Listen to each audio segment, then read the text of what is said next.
the lights were on, and I thought you might be home. I wasn't sure.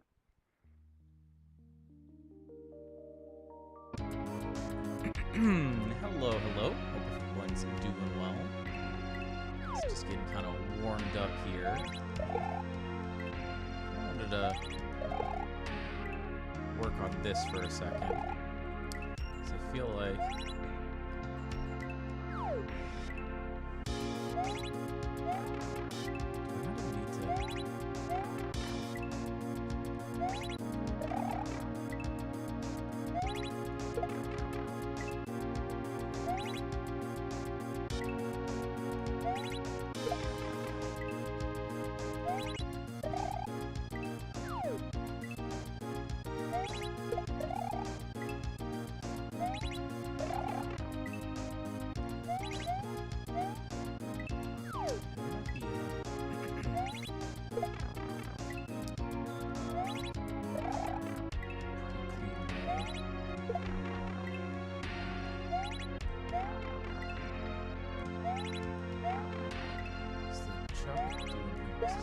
jumping or anything.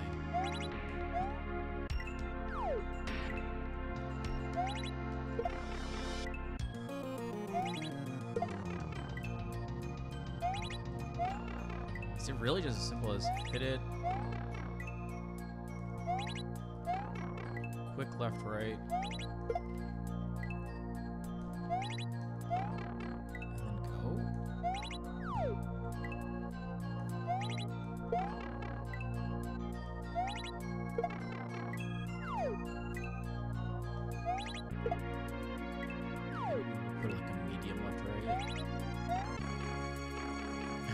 We're trying, Van. We're trying. What's up, man?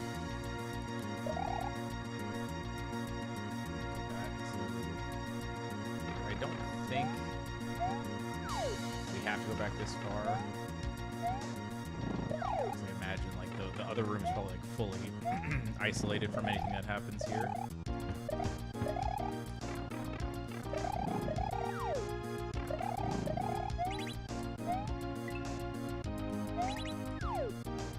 So that's what could happen. That's what I wanted to test. The baseball, when you're, because like the save state could have been questionable.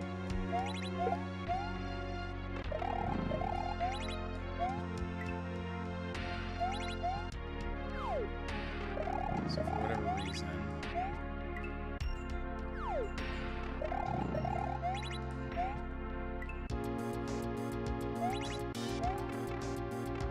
Save state. Different baseball pattern.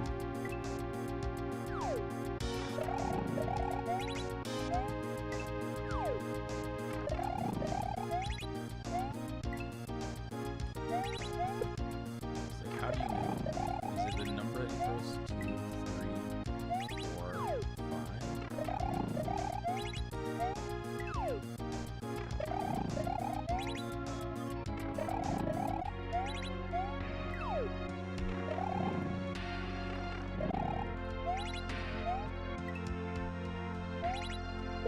Okay.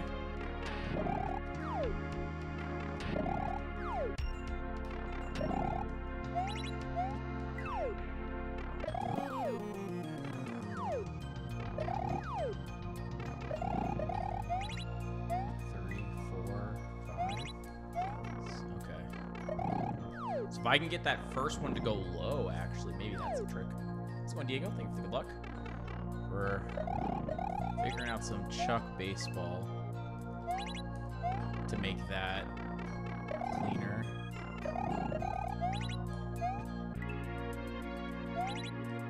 Oh, that actually might be the difference maker.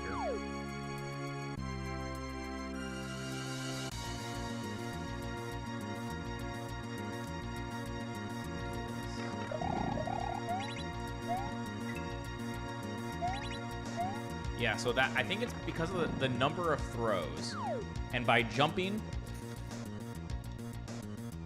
right away, he goes high. 3, 4, 5. Oh, so like that one didn't do what I thought was gonna happen.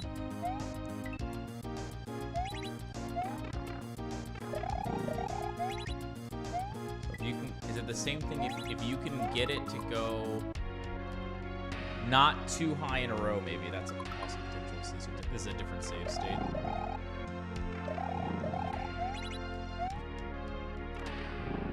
New strats? There are some new strats, yeah. Some that we took from Ruben and some that we've figured out on our own.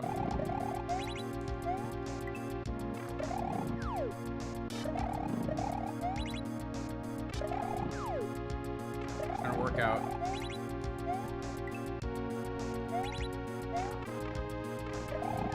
a baseball strat here. So if, like, see how he gets the double jump there? Whereas that one, he didn't get the second jump. He, as in the Chuck. So like that, I think is bad for us if he gets the second jump. 3, 4. See how he was about to throw one there? Throws off the thing, but if I get him to go low.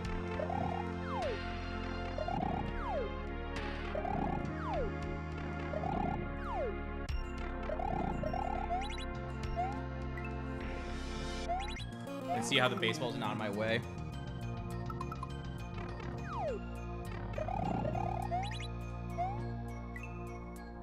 Question.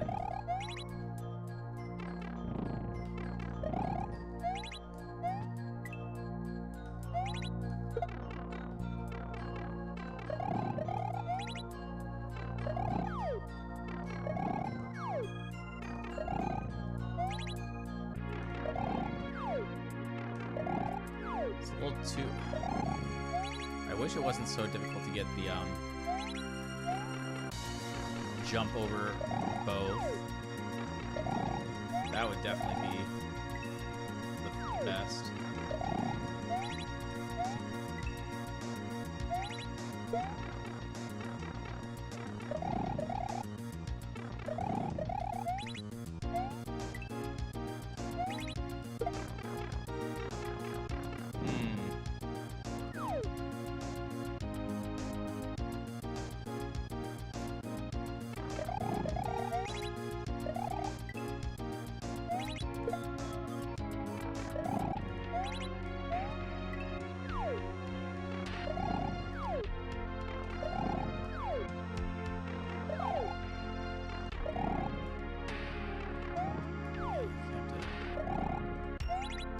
Such a perfect control jump. Bonk, you're dead. If you short it, you're dead. So yeah, I don't think that's good.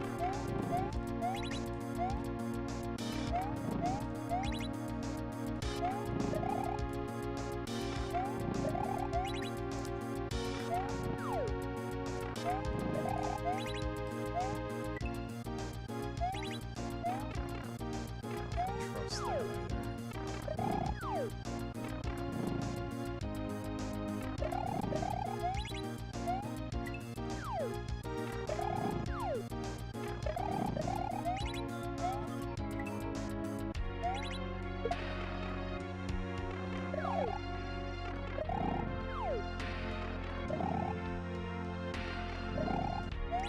Could also do a slight delay before moving, because part of the reason this jump is so tricky is because the baseball's in your way. But if you do a slight delay, maybe that's the play. Okay. I think I'm ready to time this. We'll see. Okay, so I gotta do the OG strats. We try to do this, that.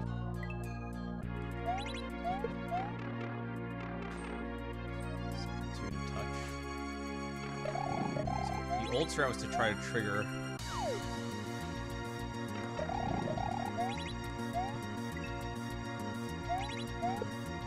I wonder, should I do it to the...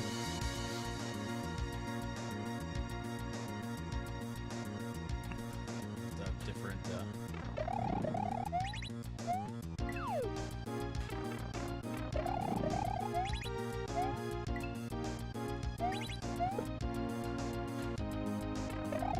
something somewhat clean.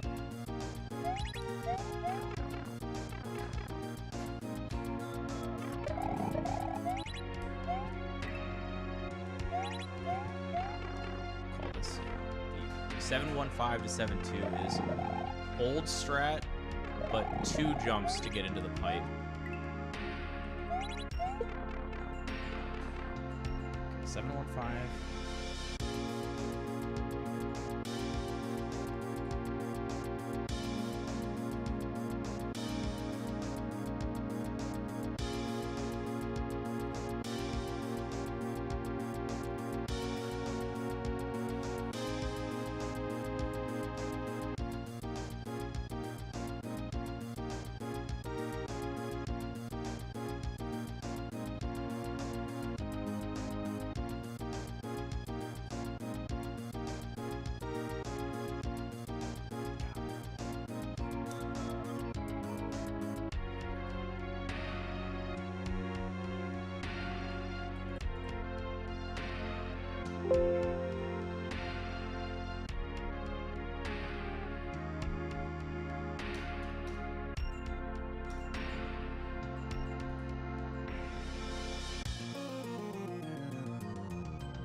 Mints can jump fast on the left side, Mario touches the right side of the first half circle on the ground.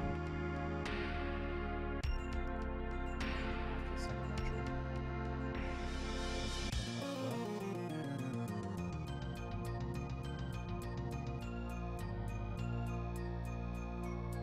Oh, yeah.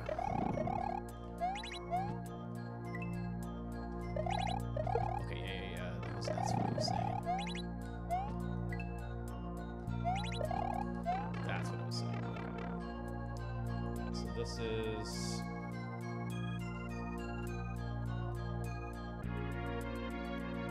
What's going, Jimmy?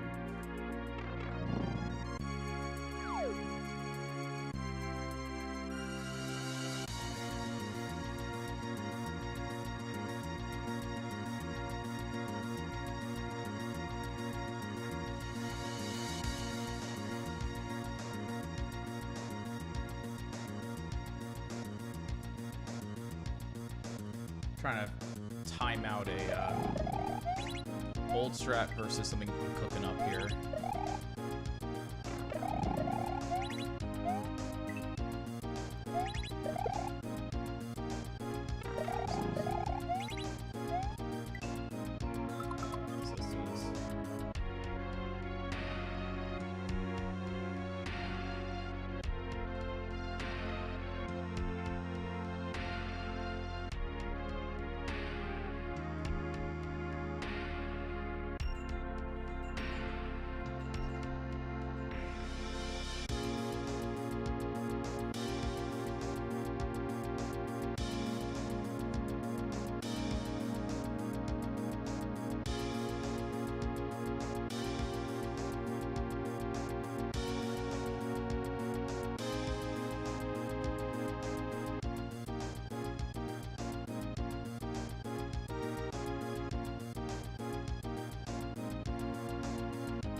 do the 2 jump or down there, it needs to be at least. Okay, this is the 1. 6. So it's probably 695, 705.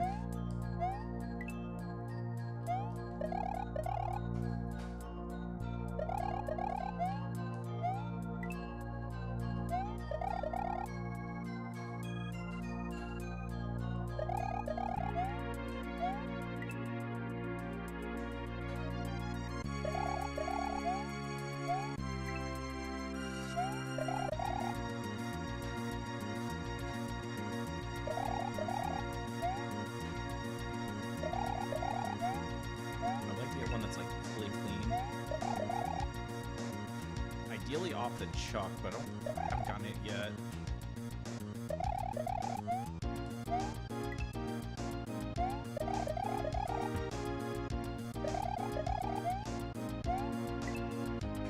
These are both right now the things I'm timing are the old version. Like that one I would love if it had gone in.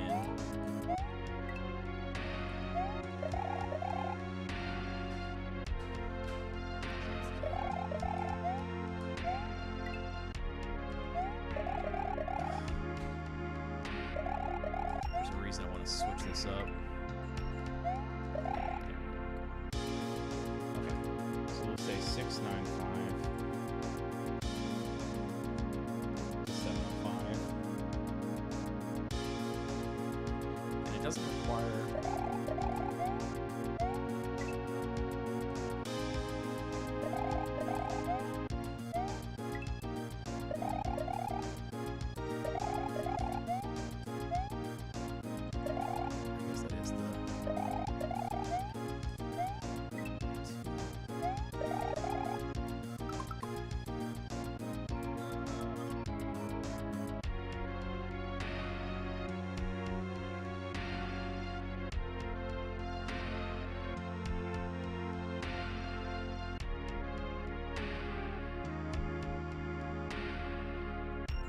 So that's the old way, and then the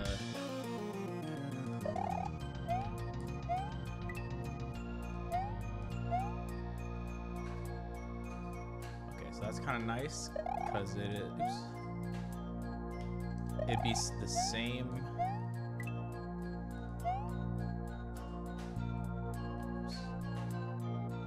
So this is with the intentional stall at the beginning.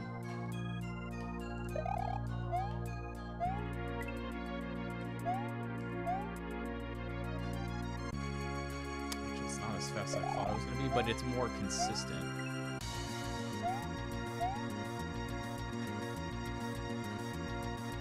I'll also try it without a stall.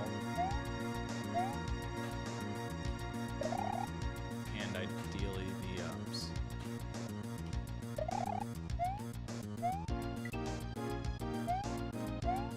clean bounce off of the truck.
can still get.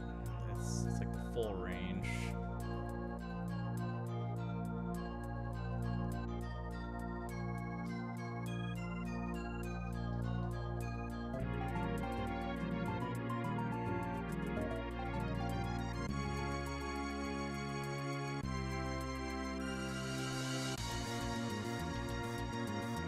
Because I think the tier 1 for 30 months. What is going on here?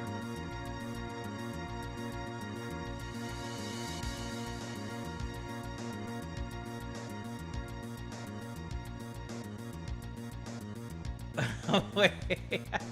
Oh my god. Thank you for the good luck. my brain's not functioning, Croissant, sorry. Hope you're doing well, man. Let's see, how do I want to say that? We want to say initially delay.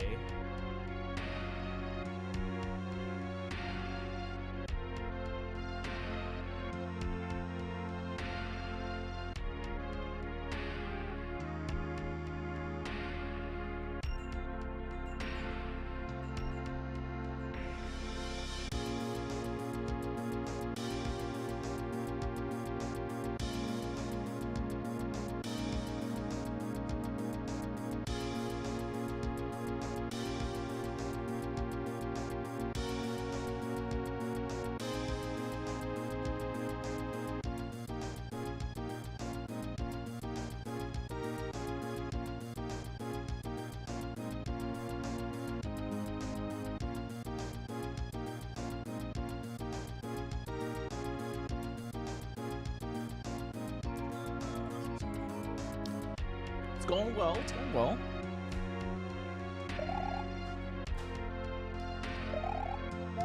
Just a chill day today.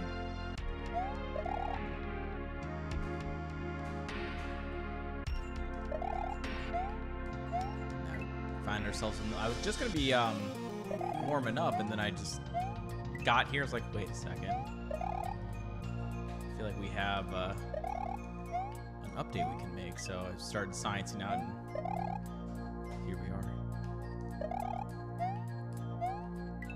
That's usually how it goes, right?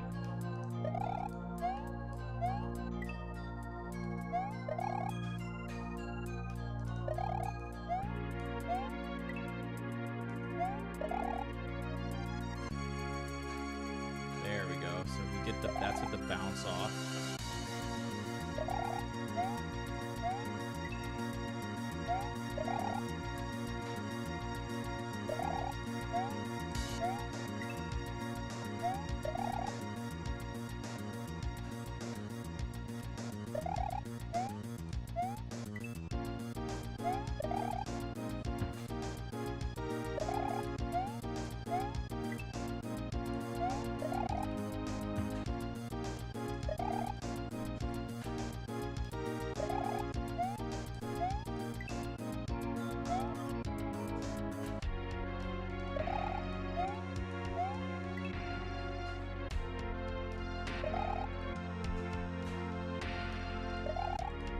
Manipulating the baseball pattern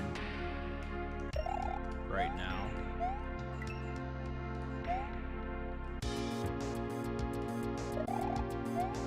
So that's a little bit more favorable.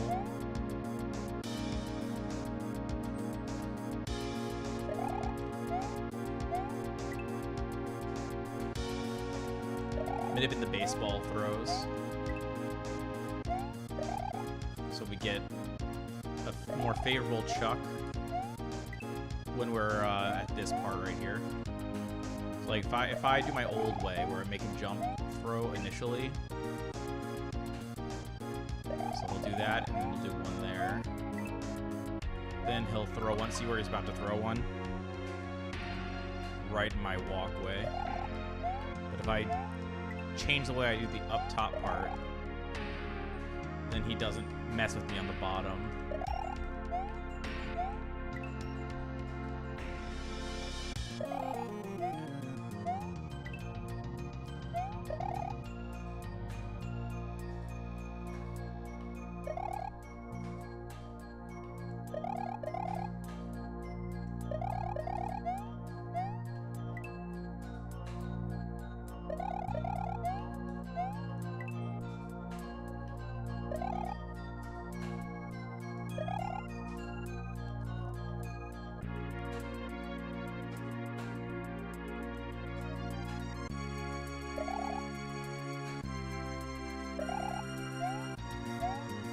This is without the stall. This is much harder though.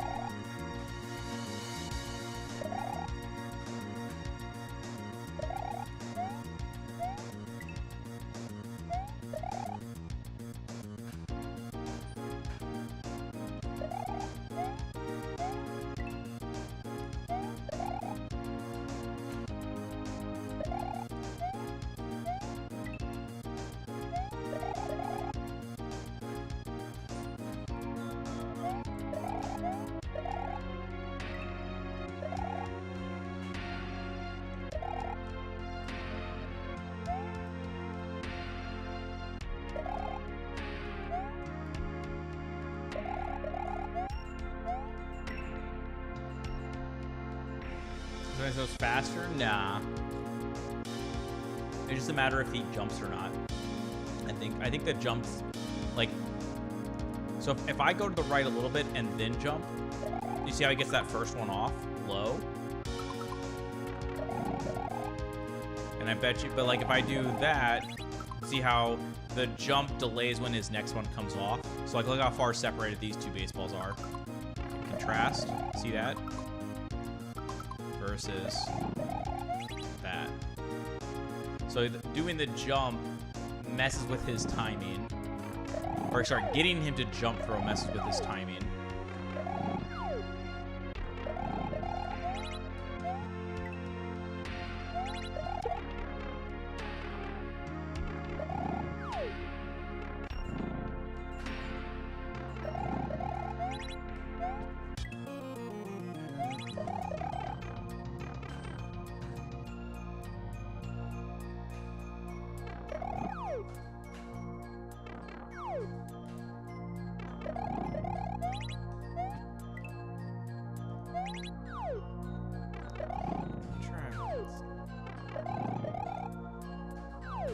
Six. Good luck.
Trying to see what my other options are.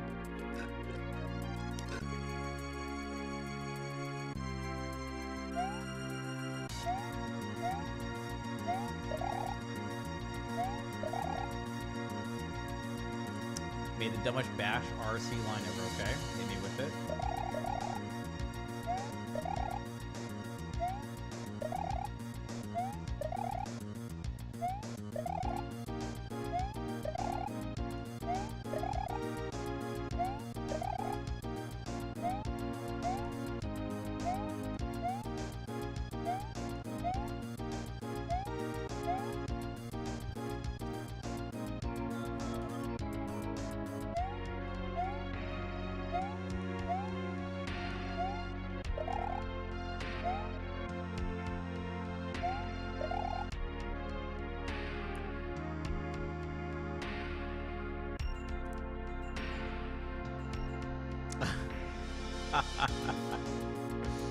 Oh my god.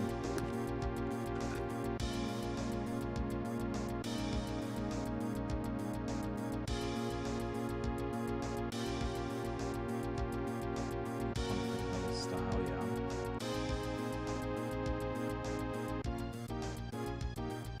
So if I remember correctly, it's like a global replace. Isn't that what the G stands for? So start a string, escape a / escape paren. No. Yeah, escape paren. Character set A through Z. Oh, because it's only one letter for the drive. Okay, I was gonna say. Is that what it looks like? Yeah.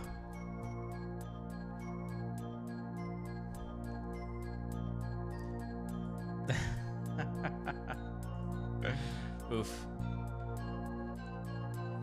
Surely there was a better way.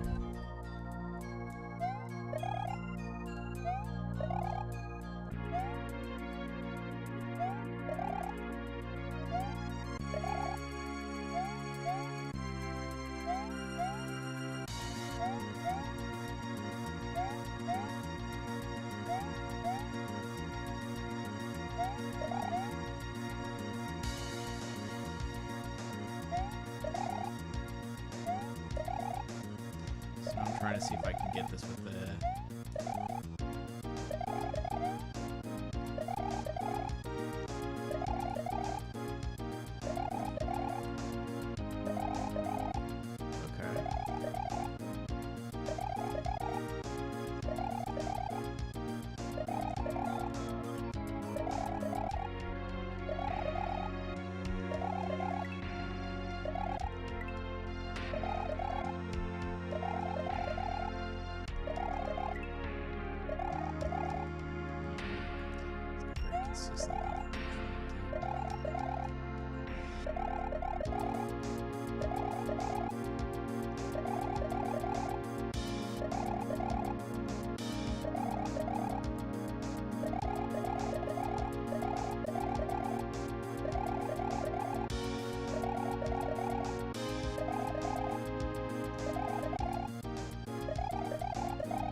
So let yourself crash in.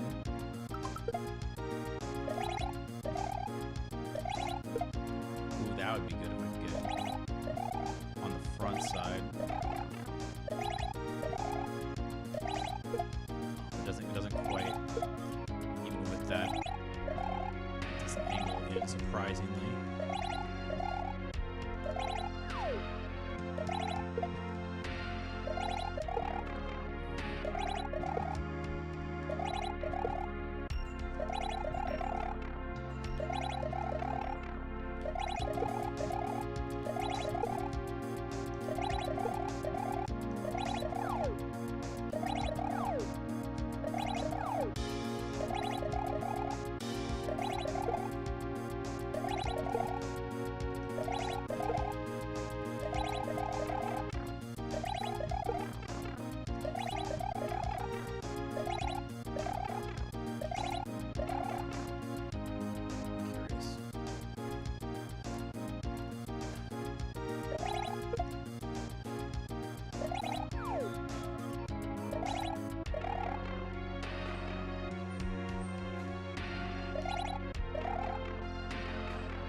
If you tasked it out, I am the task, my friend.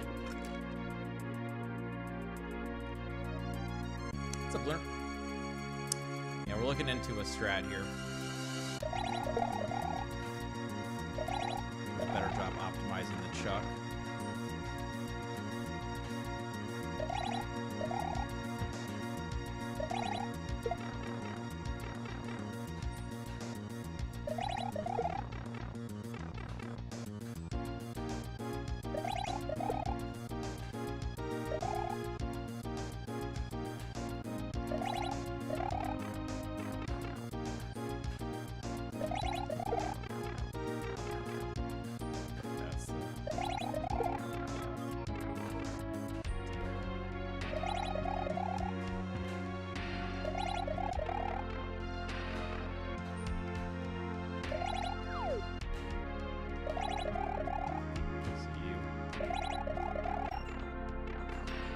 Looks like I like to release, crash in the wall, then re-grab right.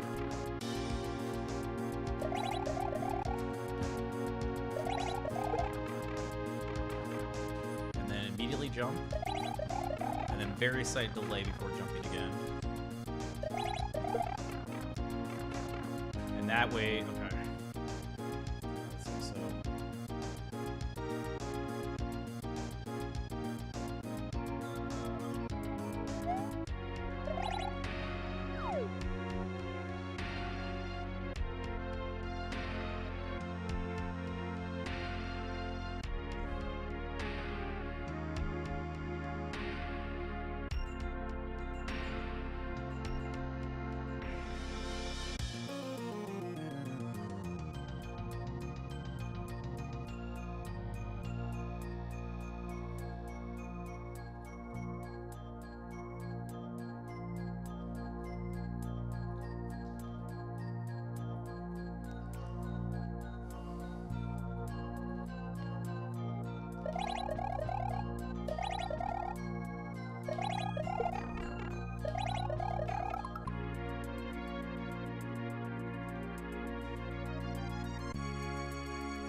So as opposed to, it's like that was the old way.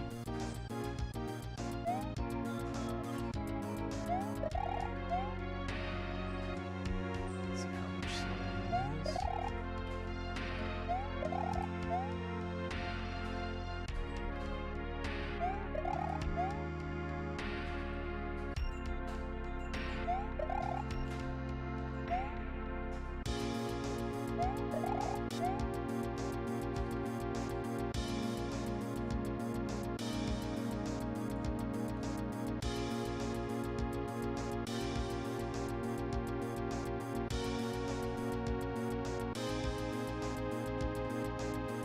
What if you get the two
It's the same time.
So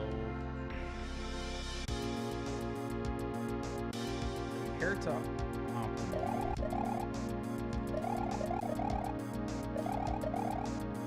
it's tied.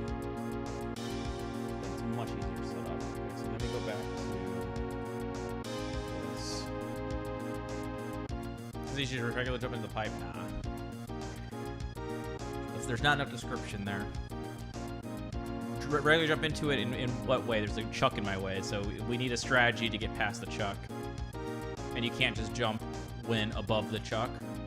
So unless you had more direction than just jump into pipe, then after you pass the chuck, yeah, I mean we could run. So yeah, we could run under, or sorry, run over like that, and then like jump in. But you actually are gonna wait long. If you just try to run over, you have to stall out to let the chuck get low enough. Right, whereas if I jump over the top of him to start with, I am able to continue to the right instead of waiting, so I get to the pipe sooner.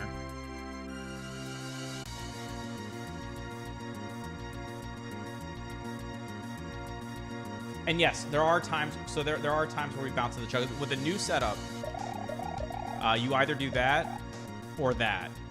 So you either fully cleanly get past him and go into the pipe as early as possible, or you bounce off him into the pipe, but also in a clean fashion where you're not losing anything. Okay, so now that I got that, get this.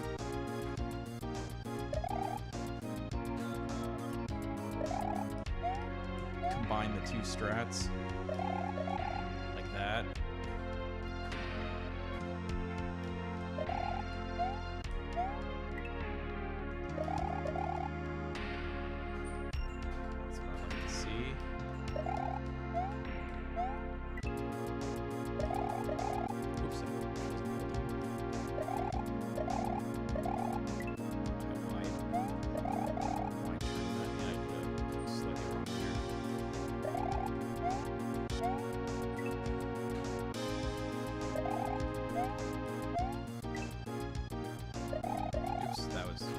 Not the setup at all.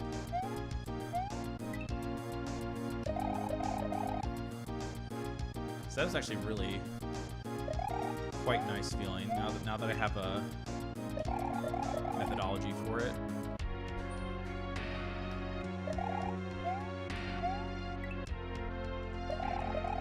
Feeling very consistent.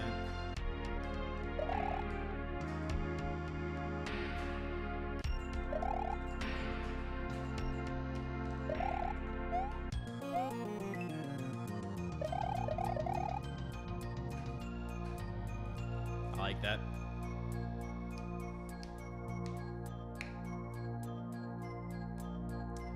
Let me check. So, oops. That was a regular. That's fucking smart, dude. Yeah, same time. The old time was 3 to 3.15, so that's right in that realm. And so normally you are correct. Regular jumping rises faster than spin jumping. However, because this is such a small distance, they are, I mean, pretty much identical. And a percent of the time we're actually bouncing off the chuck into there anyway, so we're not even spin jumping. We're just bouncing in there, so... Yeah, I think in this case it's the same. Now, you could make an argument that regular jump probably does rise faster, but I don't know the exact data because maybe it's possible that they start at the same acceleration and then thus hit the pipe at the same time because it's like such a low distance. Or you could claim that maybe the regular jump has a slightly faster acceleration, so maybe it reaches there a few frames earlier. A few might be a stretch, but maybe.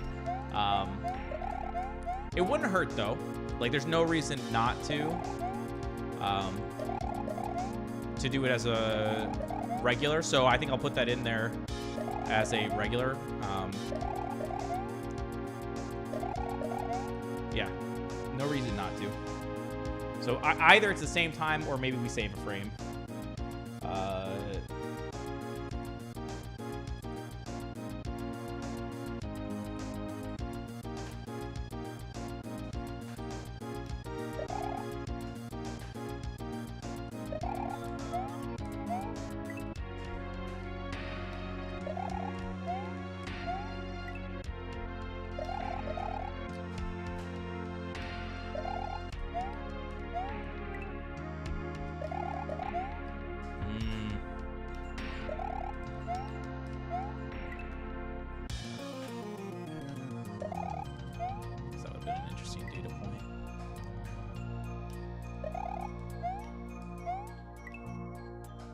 Come on, game. Yeah.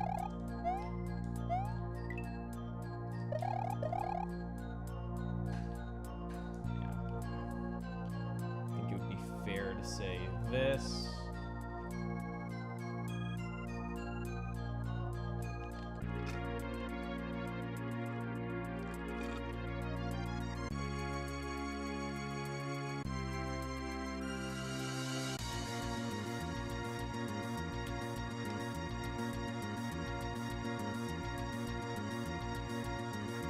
So now I have to write down all the parts. Now that we've gotten it all timed down, we understand all the components here. So we're going to say, so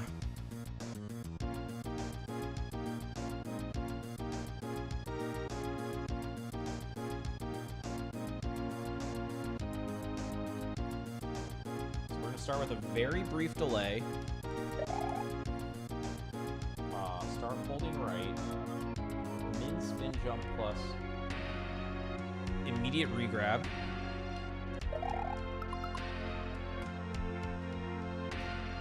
To get over both munchers and the low thrown baseball.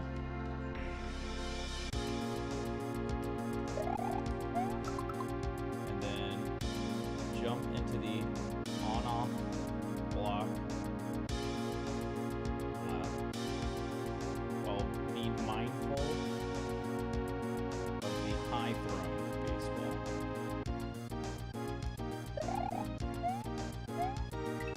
And then the other part of this is the same as before to get to the low side. Okay.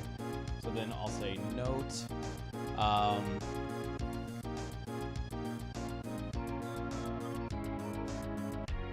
The opening delay is not required, but the low thrown baseball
Okay.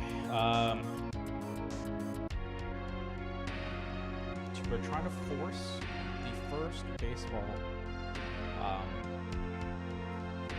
We're trying to force the Chuck throw the first baseball without jumping. so that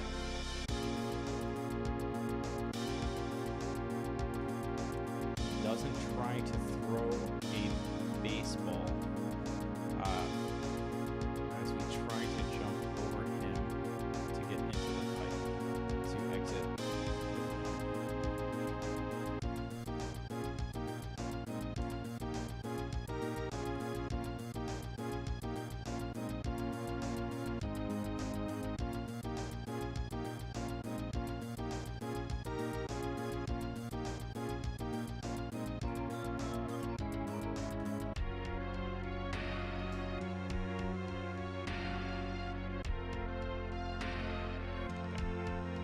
That's good. This is the same as before. And then we have this part down here.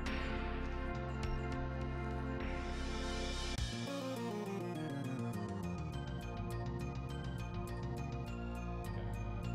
So we say spin jump into the on-off. Neutral the D-pad, crash into the small upper right wall.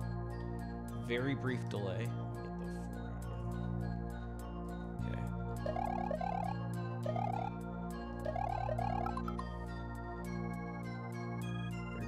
Grip right.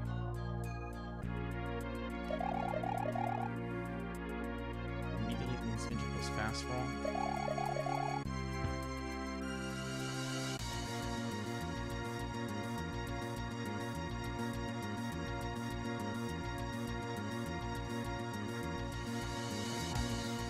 Bounce off the chuck.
This was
Okay.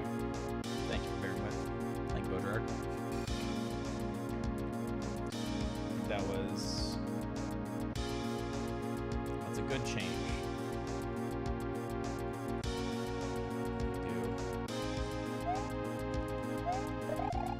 Do this and make sure...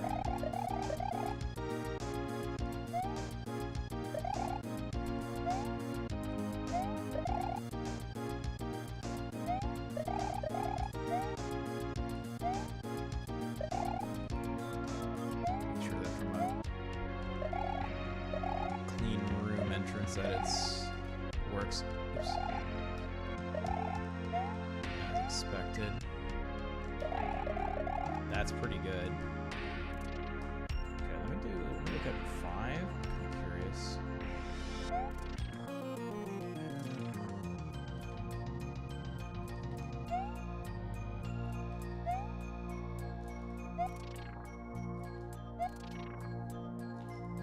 So right now I do this. You can see you have to like wait for it to make contact, but I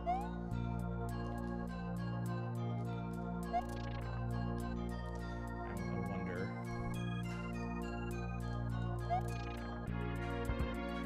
Touch the thing in.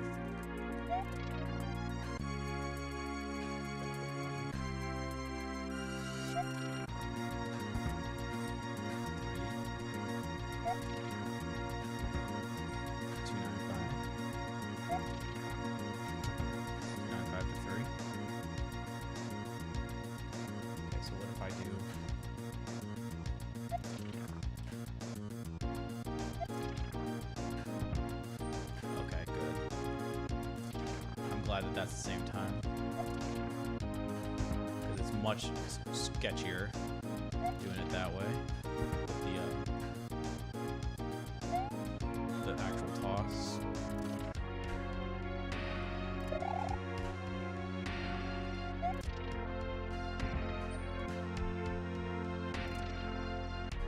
So that, okay, that would be the fastest, but damn, that'd be...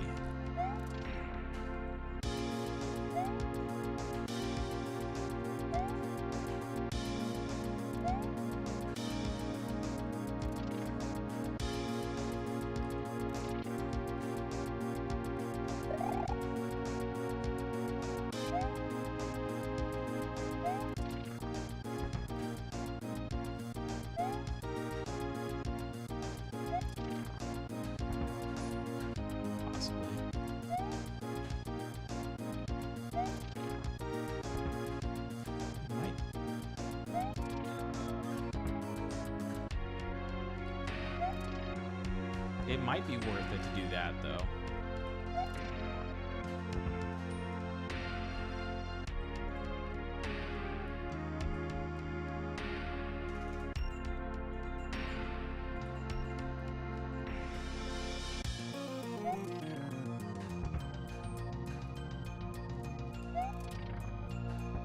Actually, no. You just got, if you're just more...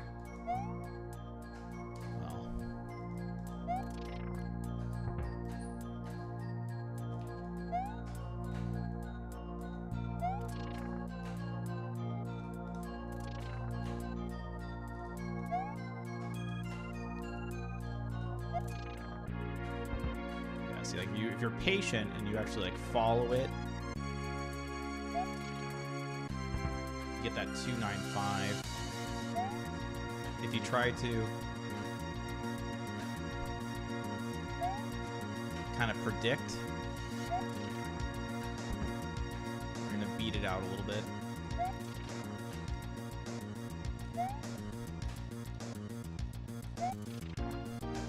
You'll get that like 285.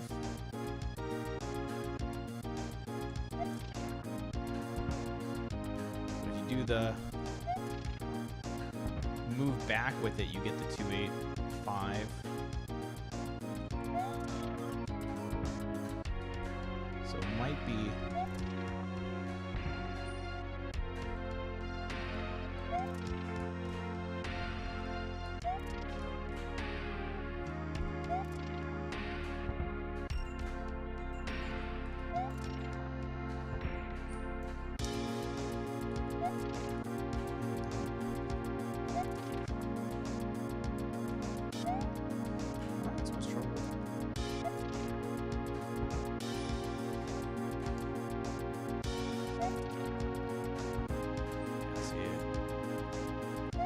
the speed at which I would do it in a run.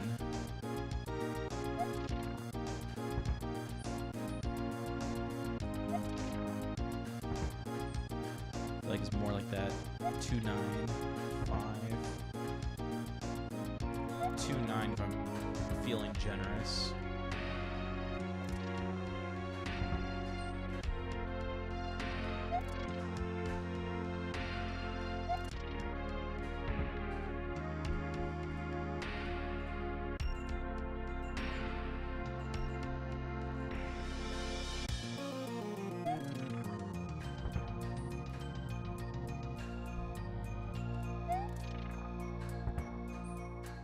It's clear.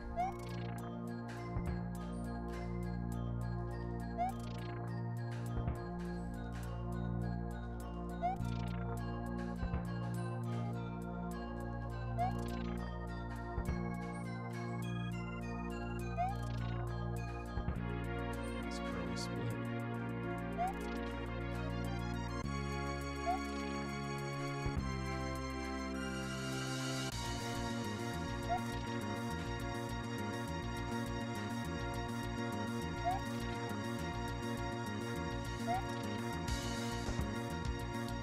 To 2.9, and then if you get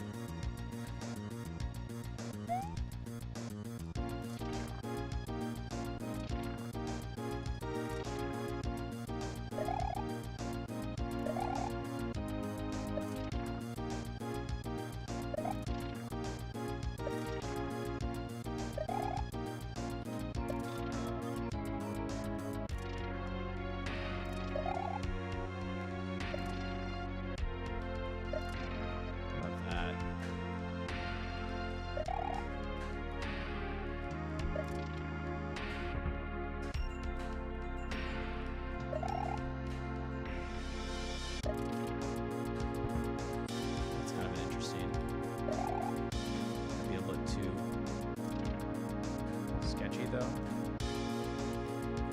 because like we overhold.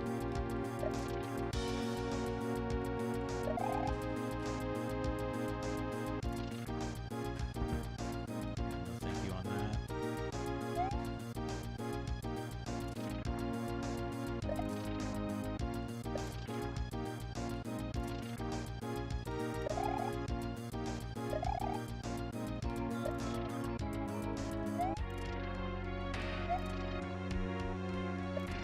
So hard to get like a perfect.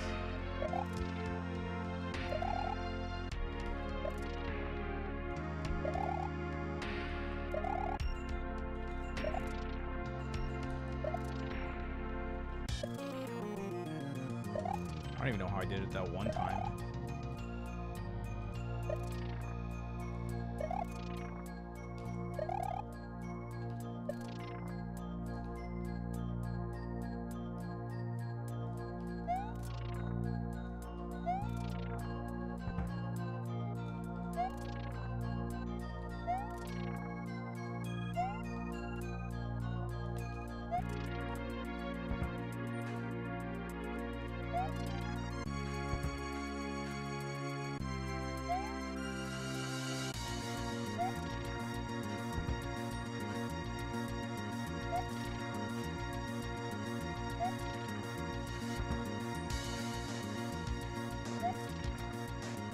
How aggressive do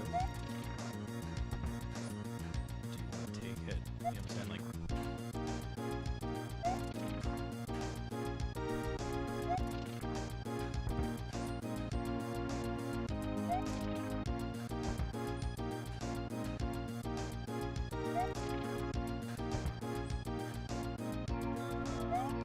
then maybe I list it as 2728 and go hyper aggressive. That.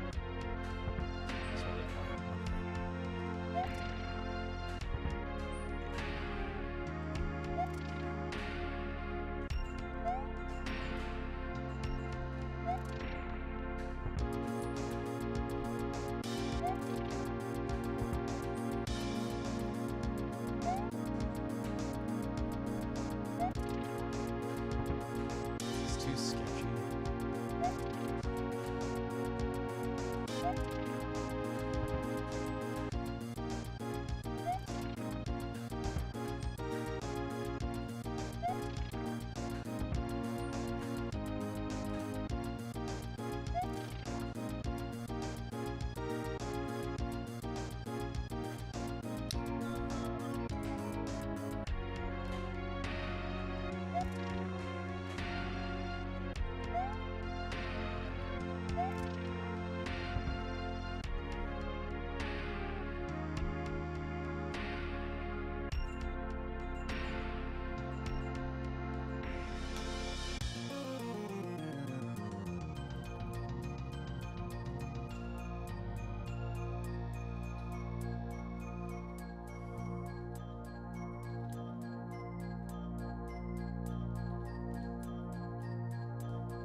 That one's good. Okay. What else I want to work on? So let's run the game.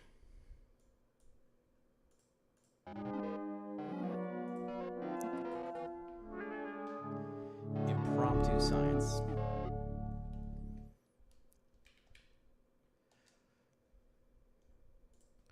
Not what I was expecting to work on today, but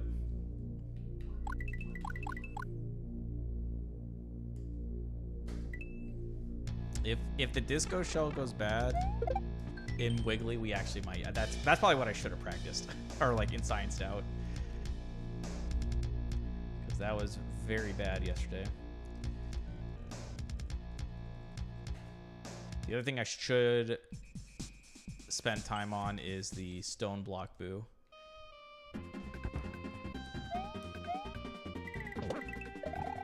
Thank you for the good luck.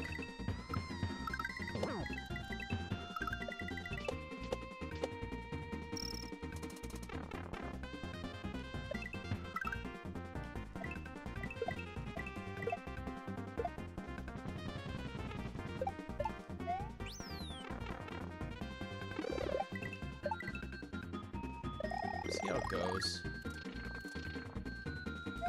If those two things kind of let me down, I'll definitely pull out some more science. We had some really good runs yesterday, so we might be at that point where we really should take a look at those kind of run killers. Even though the Wiggly Beach run killer is early in the run, right? It's not like it's gonna give us a heartbreak loss or anything like that, but if we can avoid early game resets, we get to get to the late game more often, have more chances, right? So still a worthwhile thing to take a look at if we think it's kind of letting us down.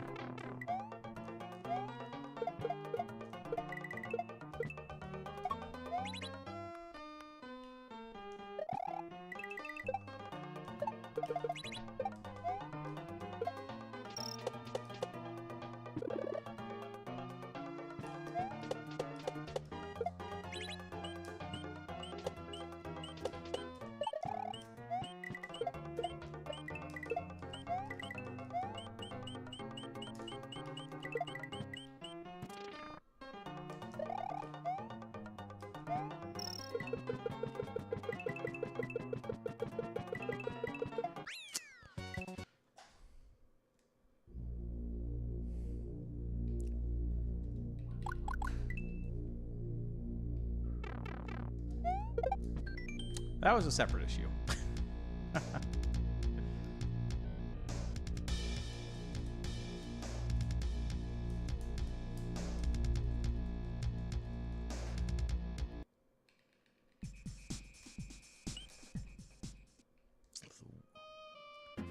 Wiggler Bridge. Let me down, not give me that. Pegasus may have helped you escape the Shadow Realm once before, but it won't happen again.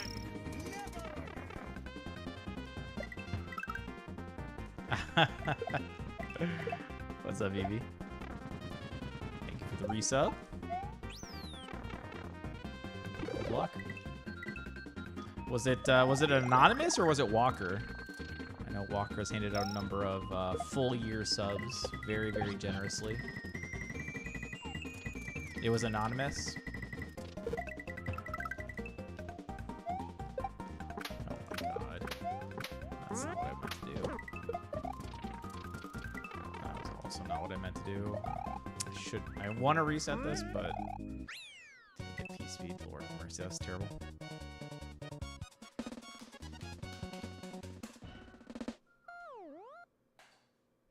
Yeah, look at that. 3 seconds down the train, just like that.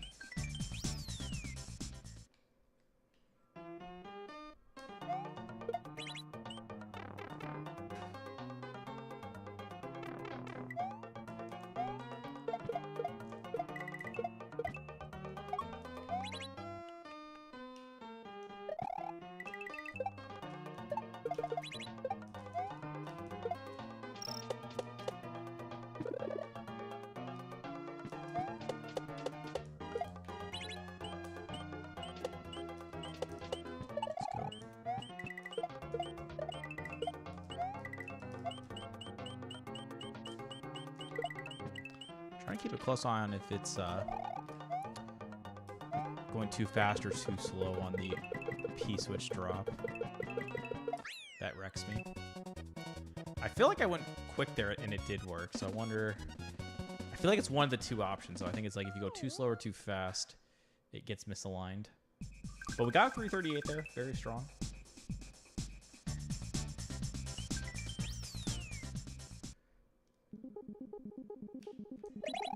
Oh, I thought I had that. Oh, that's annoying and slow.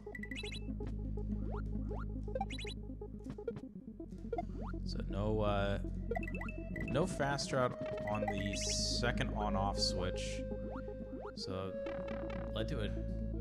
It was like so poorly done that it actually led to a decent amount of time loss on the third one, or post third.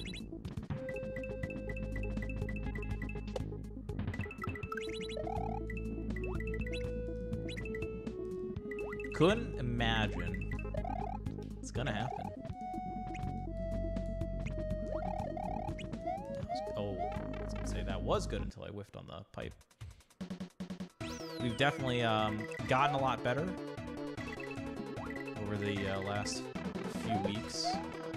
The confidence is rising.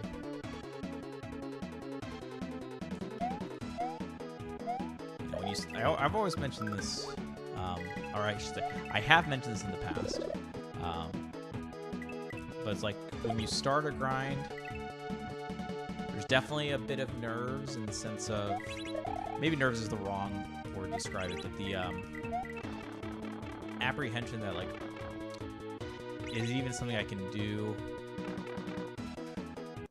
You know, or if it's something I can do, is it like, how long is it going to take? Is it going to be like an eternity to kind of get there? But this one is shaped up pretty quickly. Faster than I think I anticipated. We already feel pretty close.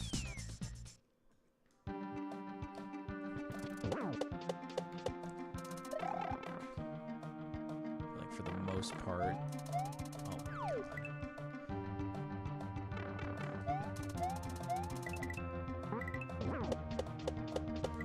It's just like 2 major levels.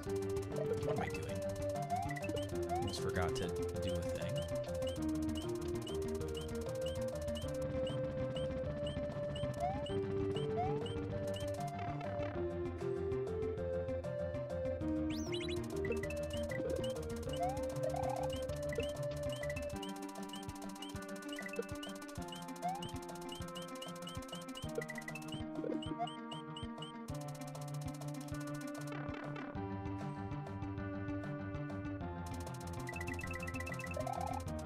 Thanks, and good luck.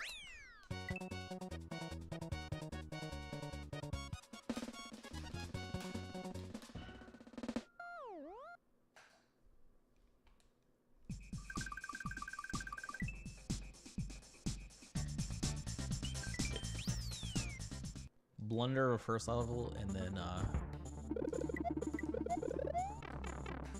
quick death so far.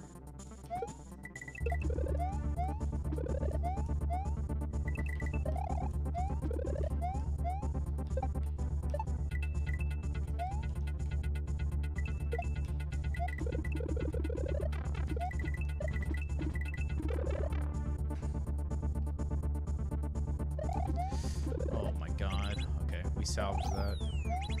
My angles were a little bit questionable, to say the least, over those munchers, but...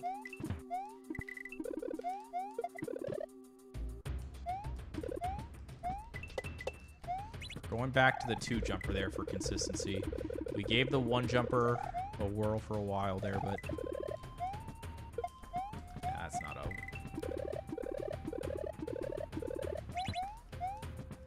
How to do the 2-cycle there instead of the 1, sorry. If I don't get the clean corners on the way to the up arrow, then I don't go for the 1-cycle.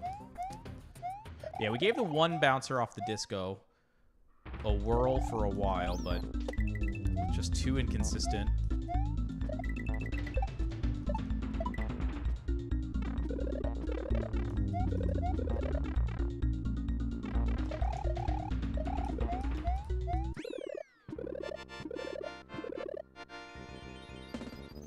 Yo, what's up, Ruben? Thanks for the good luck. I was looking into Atomic Dip Tunnel. Room 4 and 5.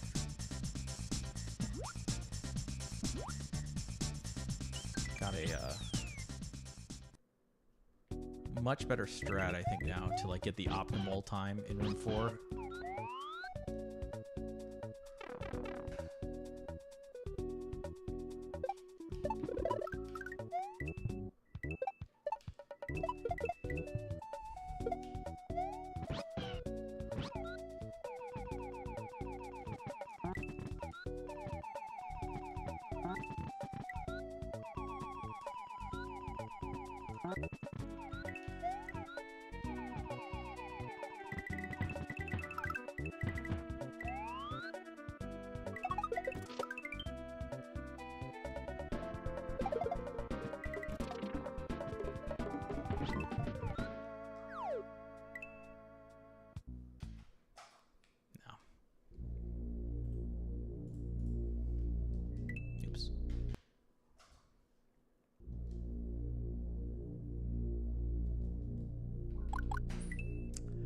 I could have gone safe.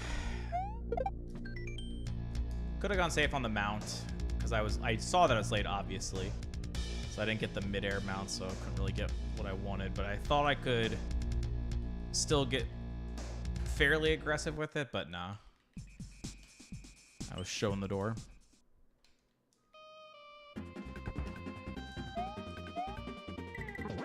Yeah, so Rubens, for the room 4, that's the one with the chuck, the baseball chuck.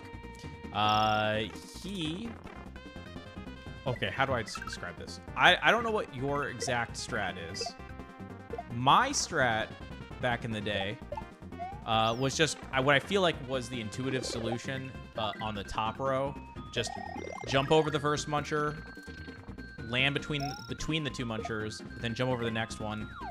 As a result of that, the chuck does a jump throw, and then most of the time he'll do a second jump throw as well. Assuming you go like right into the on-off again. Now, with that in mind, it's only today that I thought about it and said, maybe there's a better way to manip the chuck, because I found myself in a save state where the... Okay, let me back this up just a minute. The reason I was practicing that room is I was trying to look into a more refined set of cues or a setup or whatever to get a clean pipe exiting the room, right? And you know how like the chuck gets in your way. So there are times where with my old setup, I could get a clean pipe entrance. Like sometimes I would just cleanly bounce on the chuck into the pipe. Like I'd go like a min bounce off of the chuck straight into the pipe perfectly. That was like my ideal scenario. And then other times it wouldn't be like quite that perfect, but I wouldn't bounce off the chuck at all. So I would just immediately jump into the pipe, which is from my timing pretty much the same. Yeah, maybe it was like a few hundred slower or something, but it still felt very clean, right? And then, but a good percentage of the time, you would bounce off of the chuck, you would hit the like left side of the pipe without going in, and then you have to like jump again, and that was slow. That was multiple tenths of time loss, like 0.2, 0.3 or something like that, right? So that's why I was looking into it. So that's like kind of the backstory. And then I went there, I was practicing it, and I found myself in a save state where the chuck was like not in my way at all. I was able to just cleanly run over the top of him. And that got me thinking like, okay, wait, how did I get here? So with a little trial and error,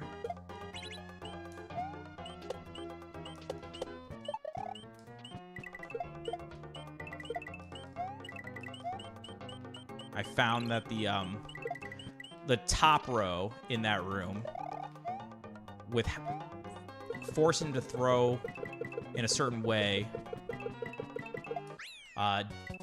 dictated how he ended up falling when you got to the bottom row. So, once I analyzed that, I looked at it, okay, well, I started by immediately jumping, and that caused the chuck to jump. And then I would land between the munchers, and then I would jump. That'd force me to jump again, and then the chuck would jump, right? So I was trying to think of a way to, like, switch it up, to get him into a different pattern. And my solution, if you take a very slight delay when you enter the room, so don't hold right entering the room, but then, like, immediately thereafter start holding right. And just that, like, slight amount of delay is all you need. The chuck will throw low. And then I just did a min spin jump immediate regrab.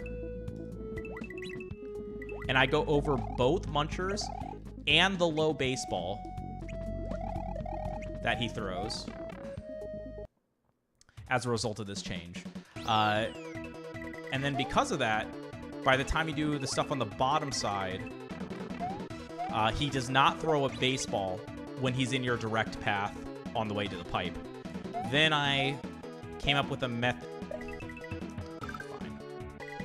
Came up with a method for like how I wanted to get past the chuck, because there were a few options. I came up with one that I thought was easy to replicate and consistently gave me the optimal time. So I ended up intentionally crashing into the corner right before the chuck with a neutral D-pad just to kind of normalize my position. You'll have to see it when I get there. But it's quite nice. Now, the start where I said you don't hold right to begin with, technically that's not required. You can hold right entering the room if you want to, but it makes the jump over the two munchers and the low baseball much harder, much tighter.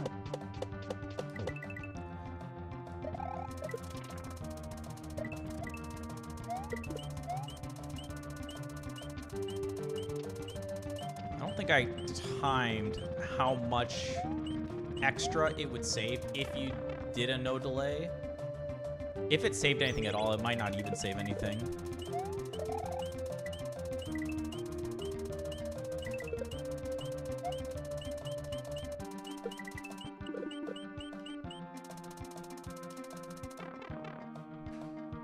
Very nice.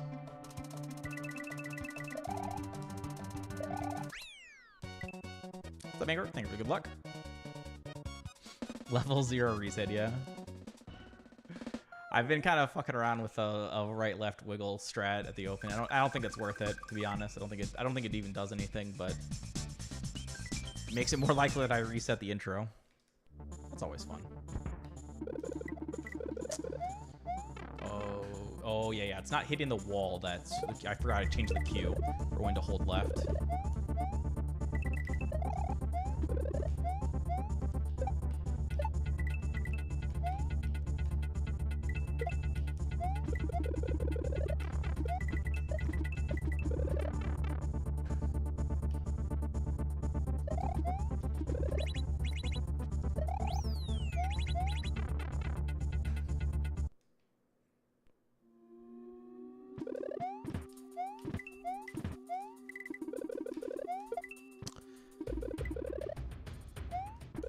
An accident. I'm actually surprised that you're able to survive that.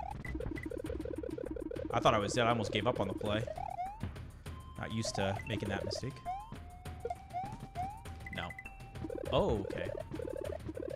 Well, that's interesting.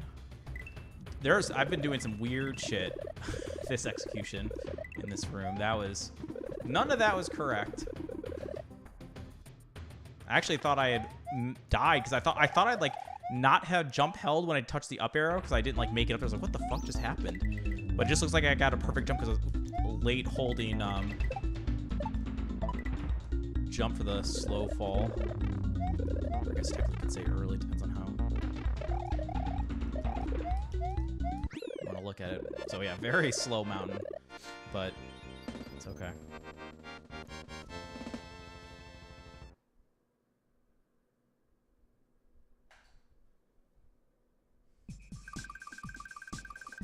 Multiple small things. Yeah, the early orb grab is nice.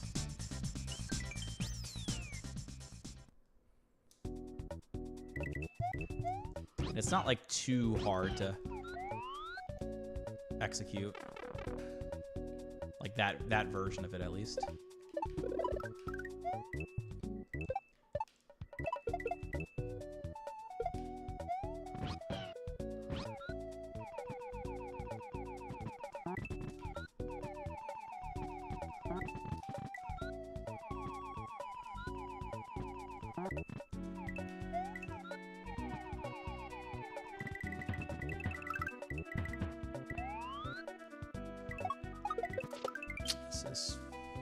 Well, I tossed the Yoshi slow by accident, and I'm still gonna lose to it. Okay, well, whatever.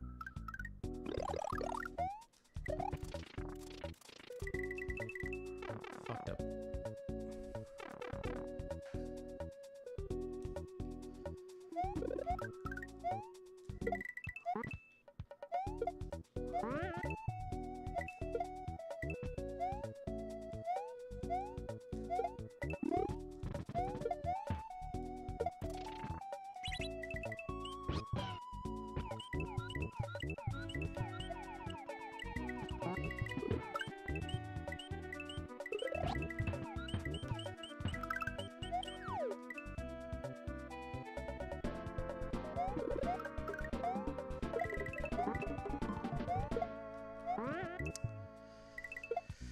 Oh, that's such fucking garbage.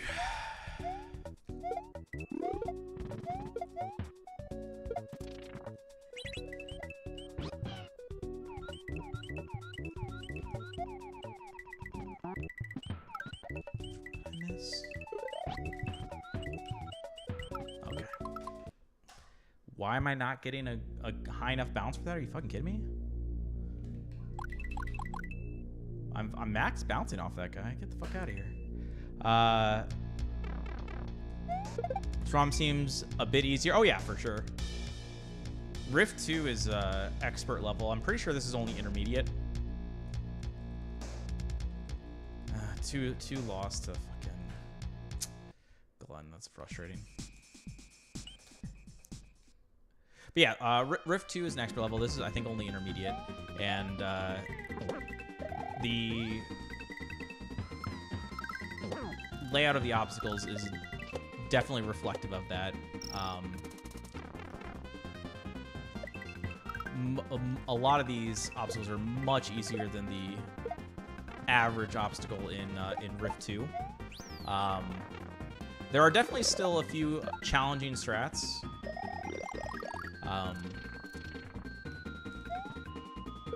I'd say the opening set of levels, my only real concern,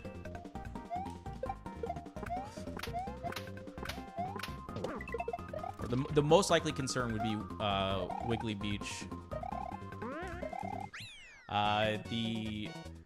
Since we skipped the halfway, and we're going for P-speed maintenance through a one-tile gap, that can get messed up, and the disco shell balance can get messed up, and then technically the very end with the Wiggler bridge,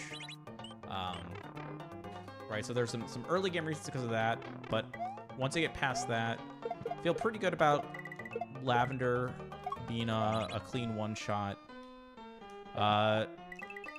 The punish is much less in this hack, so even though Rattlesnake is inherently tricky, not because of the strats, but just because of the obstacle,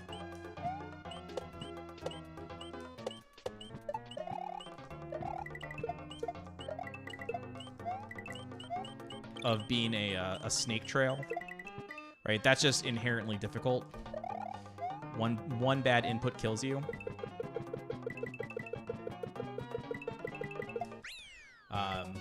But fortunately, every room's checkpointed, and if you die, well, I mean, you could just like reset, obviously, because it's fairly early on. But there are spots where you could die. It's like, I'll just keep going. It's fine. Stack bounds usually. Now I'm not going for the one bouncer. Had the faster, damn. Now that I'm not going for the one bouncer, stack mountain is usually pretty clean.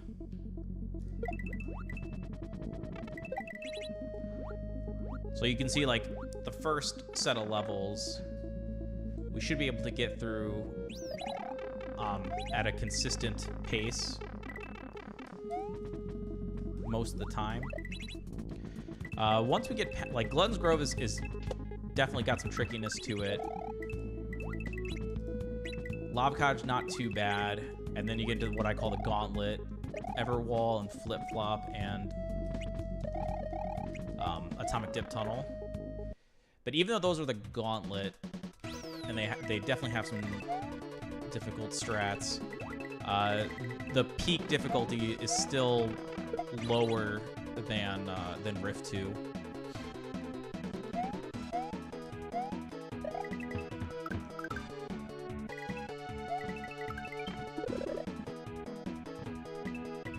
The grind on this game, I don't expect it to be as long as Rift 2 was.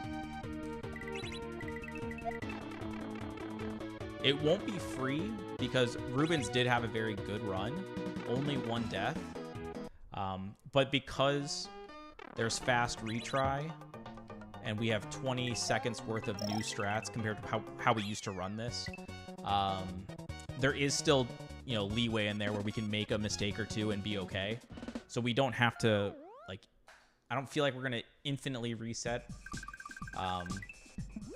Right, like that's what would make it a tougher grind, not a tougher game, but a tougher grind, is when you have to get into that the nitty-gritty resets,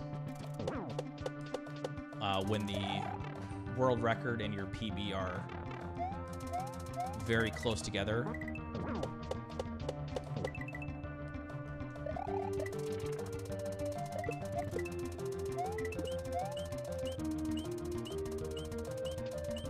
That was one of the nice things about Rift 2 as well.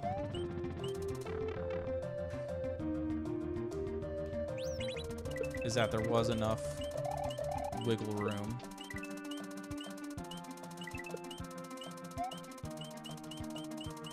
That it didn't feel like we were, I mean, we were resetting some early game stuff, but like once we got out of the early game,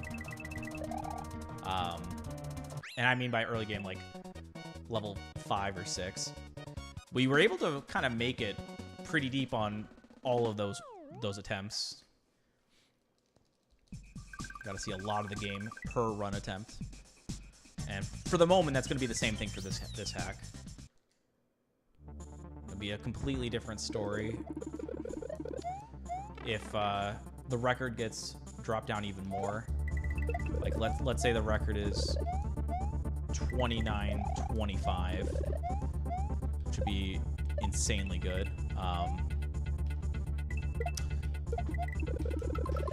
Fucking Mario turning around. He was supposed to be facing left. Absolute trash.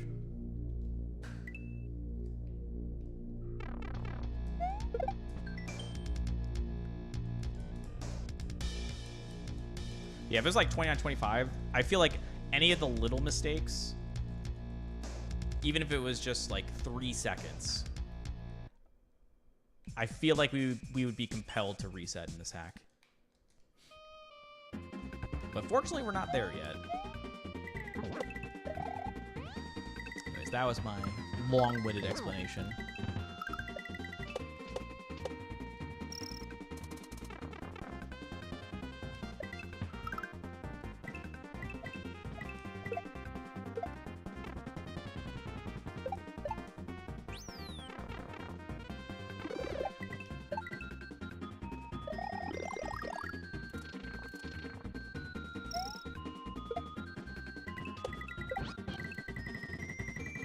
What's after this hack? Elephants. Elephants is after. So lots of stars.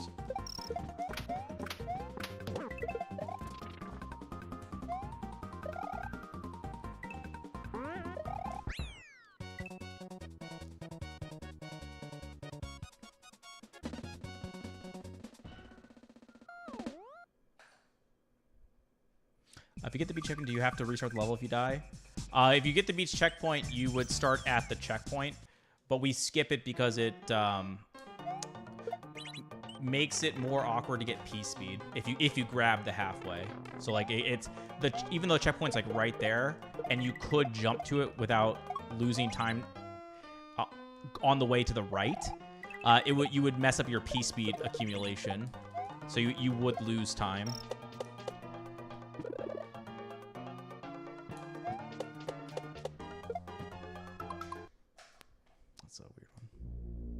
Thanks, Rubens. Yeah, we've gone a bit ham. Matt Awkward with the Yoshi berry section. Yeah, the Yoshi fruit at the end of Everwall is definitely a tricky section, regardless of the strat that you choose to employ there. Right, like when you're speed or anything, sometimes the strat is what makes it hard, right?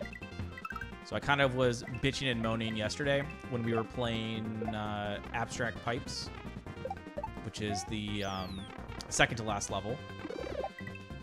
And there are some shells that you bounce off of in the first half, and they feel awkward to me because it's on such a tight timer relative to the spin block bridge that you're supposed to use through the following pipe.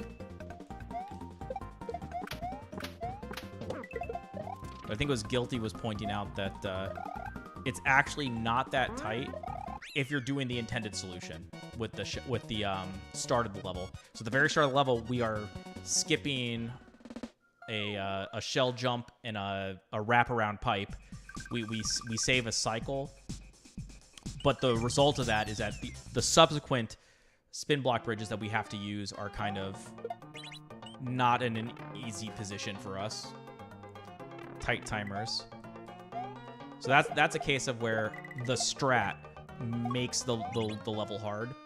But in regards to Everwall, the fruit section, that I think is that's just kind of a tricky maneuver.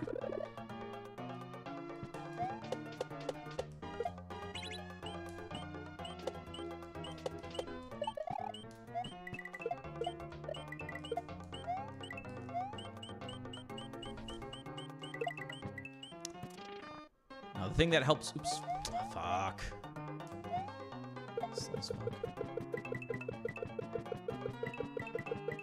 The thing that helps me get through it, though, is using X claw grip. So if I have my index on X and my thumb on the knuckle of my thumb on B, I can like slow fall. Nice, got the fast. I can slow fall while still having the pad of my thumb ready on the Y button to get the tongue off.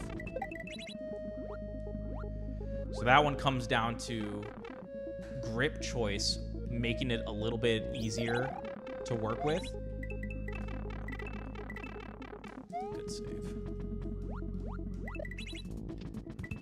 But yeah, you wouldn't expect, like, that's a big ask to tell people, oh yeah, just use X claw grip for for this intermediate hack.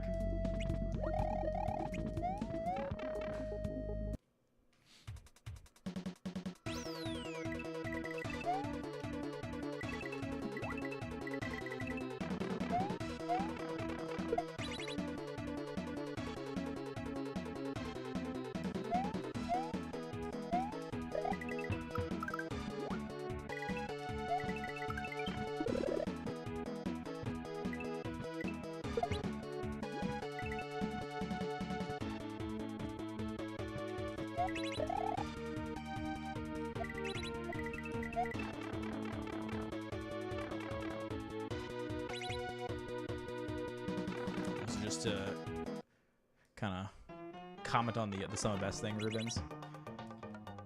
I think, I mean, one of the factors is obviously I do IR timing, right? So one, there's going to be a little bit of human error in the splits. Obviously, I try my best to make it as accurate as possible, but you know, there's going to, if you split slightly early one place and slightly late the other, or I guess it'd be vice versa, you know, you'll get a slightly fake gold.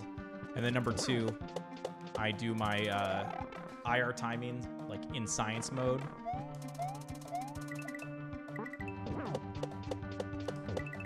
So sometimes, like some section, I'm able to go a little bit more aggressively. Did I just save that? Wow. That was a shit show.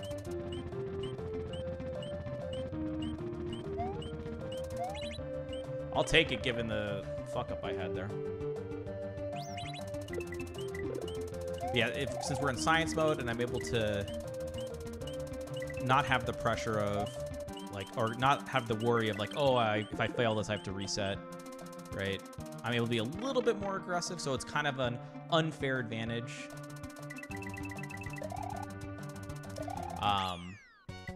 And then the third point to make about it is that the one thing that is fair about the times, the gold splits, is that we invest a lot of time into like the very, very minor things. So like the very start of stream, we spent an hour and 20 minutes working on that chuck section. The delta on that, like if we got the chuck pipe clean with our old strat, it was optimal time. Like so we already had technically optimal. It was just the average of our attempts was suboptimal. It's very difficult for us to get the perfect chuck pipe.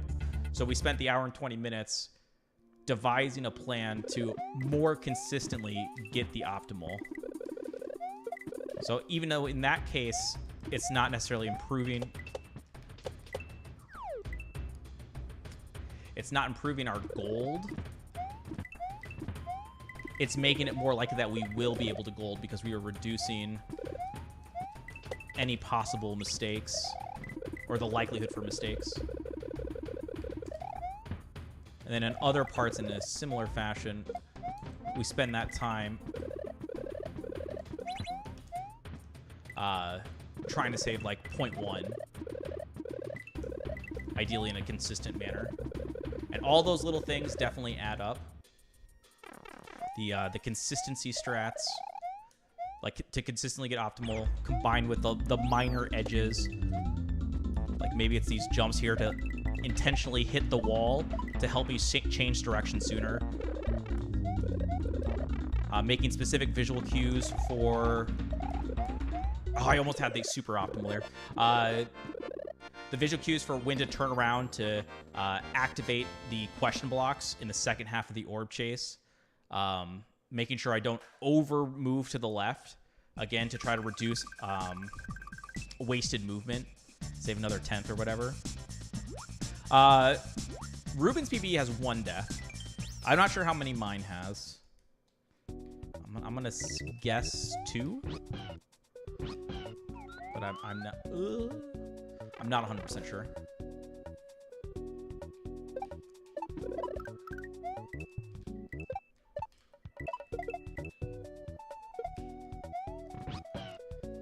Okay, this level has been not good to us today, to say the least. It's our 3rd time here.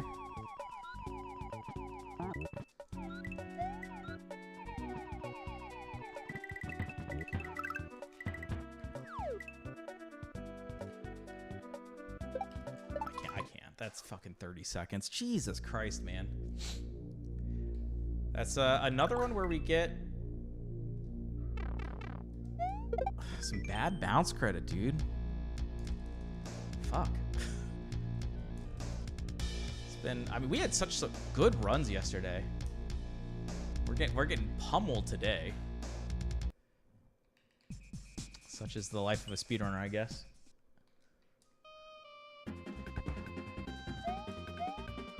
I knew that was like somehow insanely clean through the first.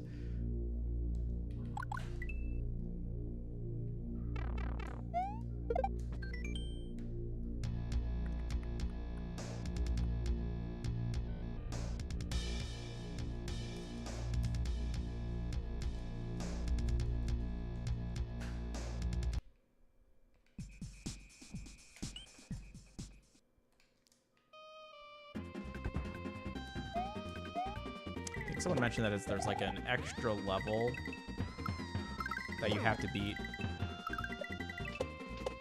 I don't actually know all of the criteria.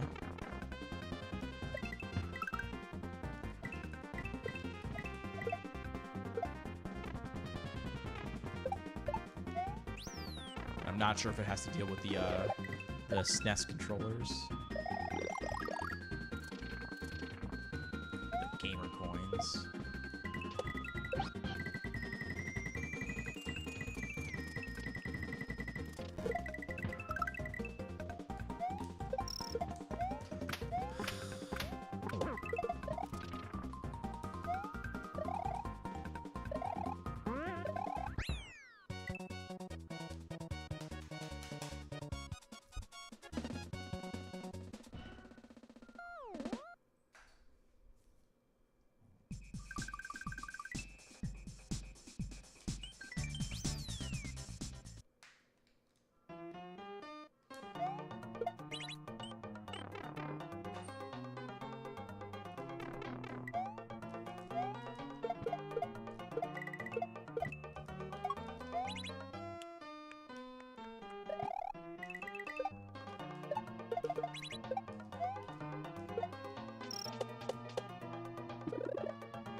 Good.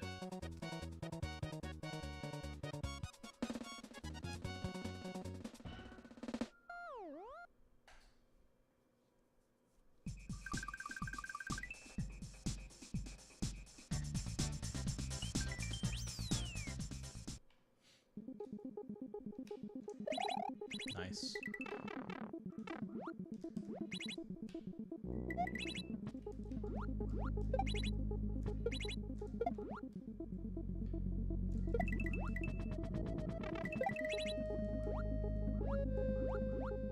Surprised that wasn't a 75.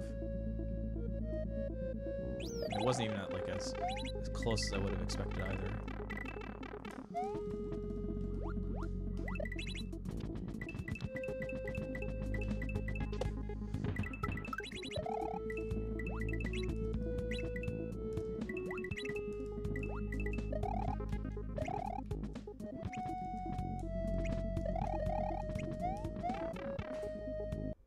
That's good.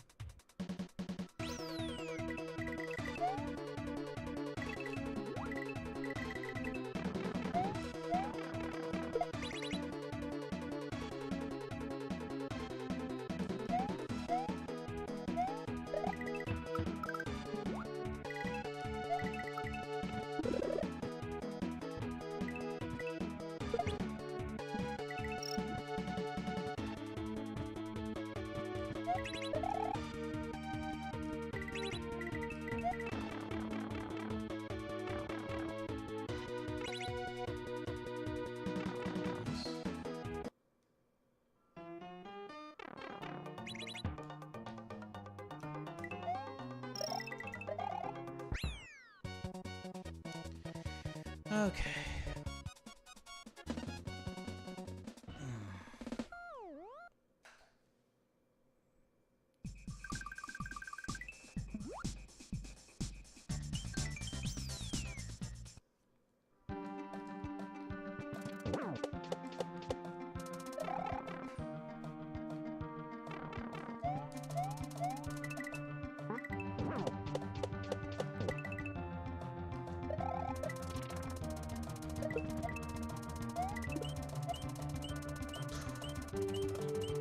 I almost didn't get bounce credit off that. It was too far to the right.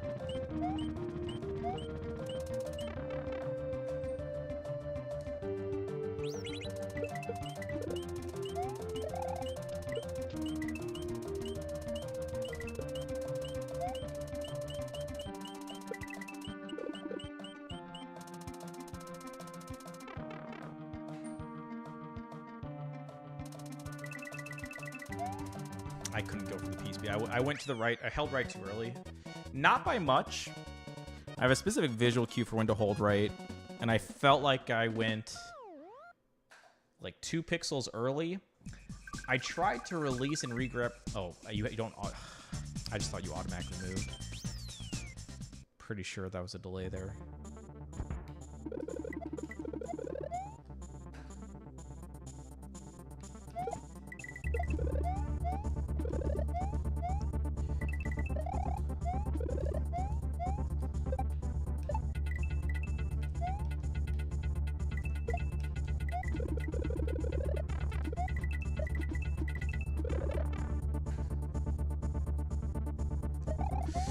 Ooh, that would have been bad.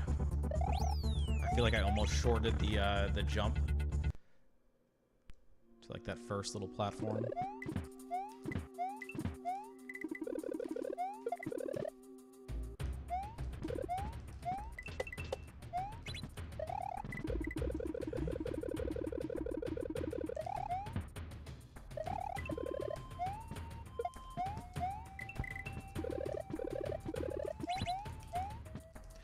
That was good.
Saw that happening.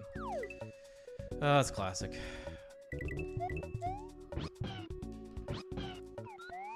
Oh, that was slow balls, but Actually surprised that's that big of a... I guess it's because of the freeze frame. Okay, focus.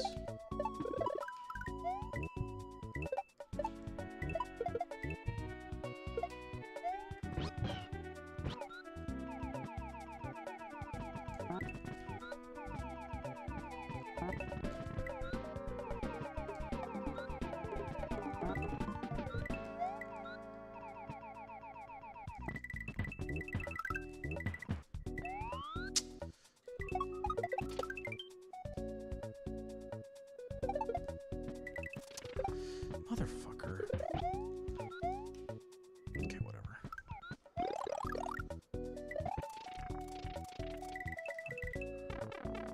I've been messing. Okay, I don't know. I gotta practice the P-balloon part. The dismount on the P-balloon, or the grabbing of the P-balloon.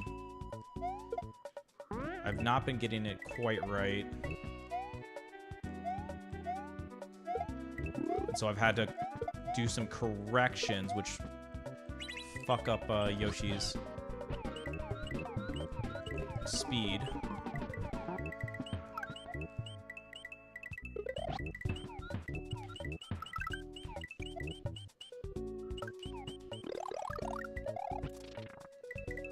Okay, at least that was good.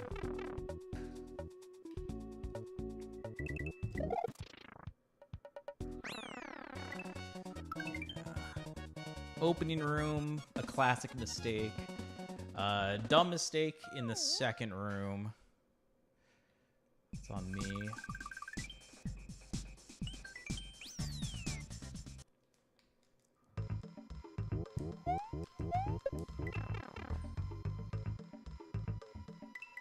Still on good pace, though.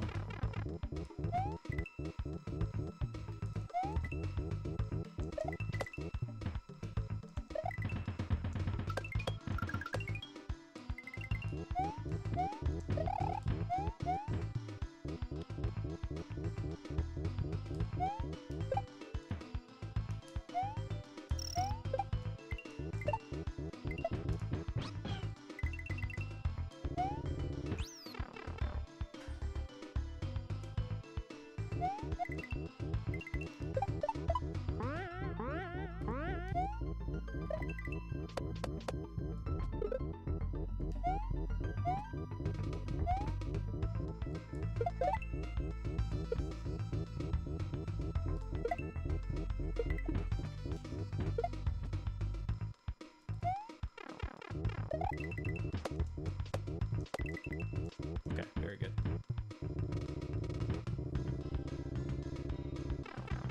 Actual PBK bait.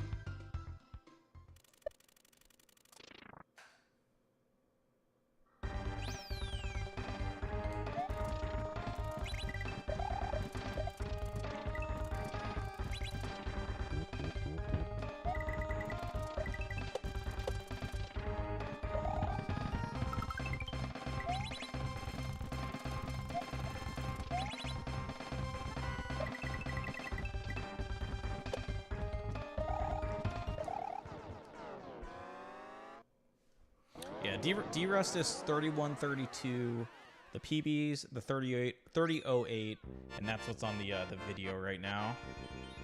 I don't remember how good the 3132 was. I want to say it was like a 30-10 pace. Exiting Fungus Fortress, that seems familiar.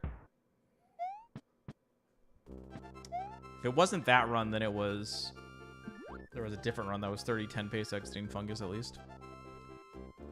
Still, it was pretty strong, though. Whatever it was.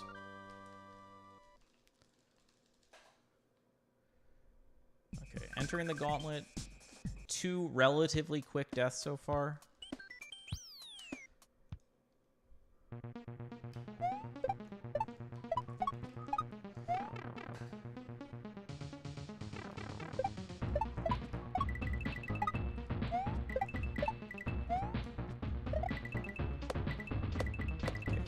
Right here.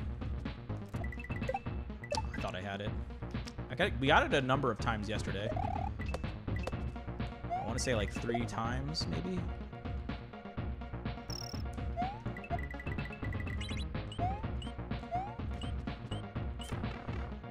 Wide swing there, wide swing.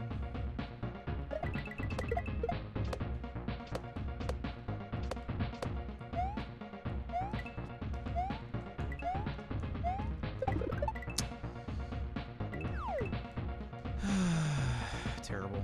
It's such an easy part.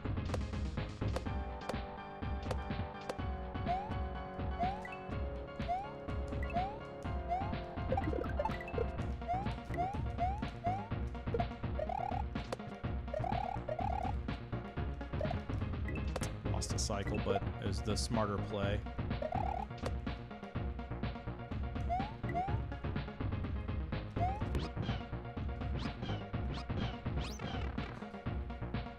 That's bad by me.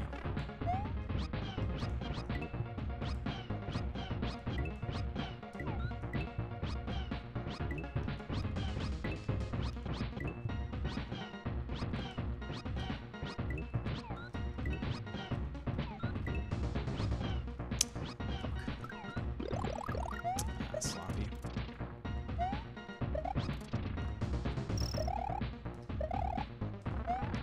That part was good, at least. Okay. If we, I mean, we're still in contention here. We had a perfect flip-flop yesterday. If we could channel that and a good fungus.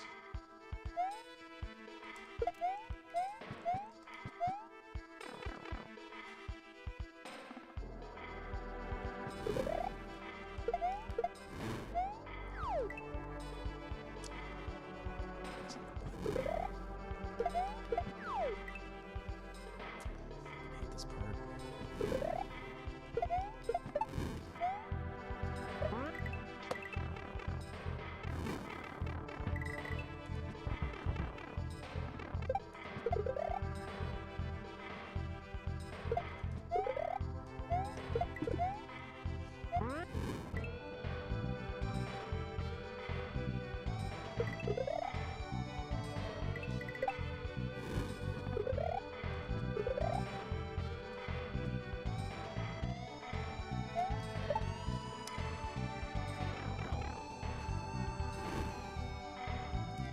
How the f- Oh, never mind. Right, I understand. Still like 13 seconds for those two deaths. Brutal. I mean, other hacks obviously it would be much worse, but should probably work on the that shell jump start. Ah, didn't get it.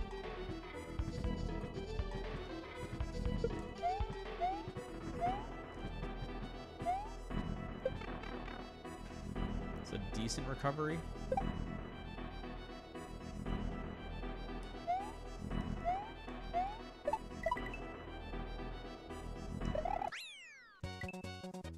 Yeah, that shell jump wrecks me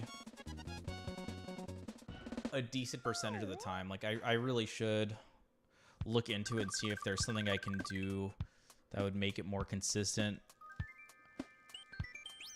Okay. We got the update to room 4 and 5. Clean.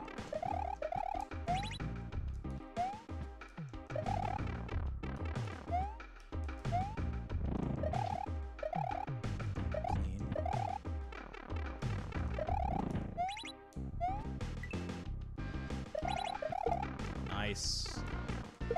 Nice.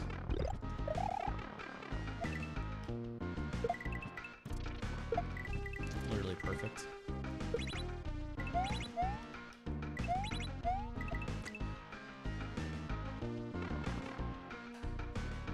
That was insanely good.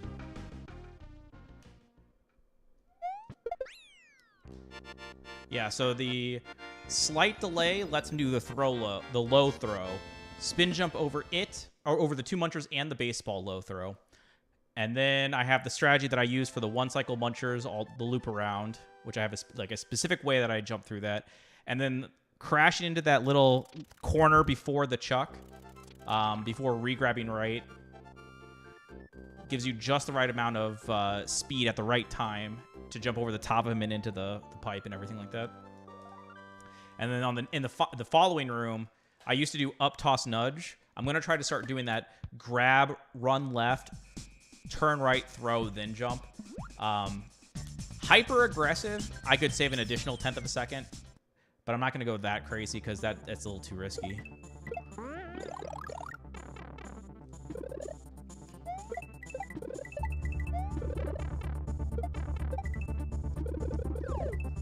Strong disagree. I would love to know where it said I pressed jump. There goes the chance.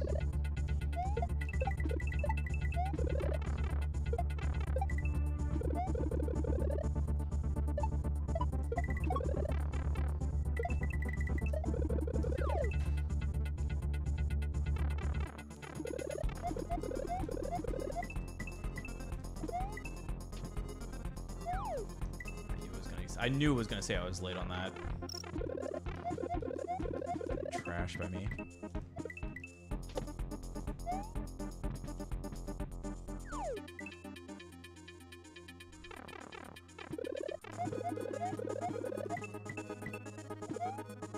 Not really thrilled with. Died.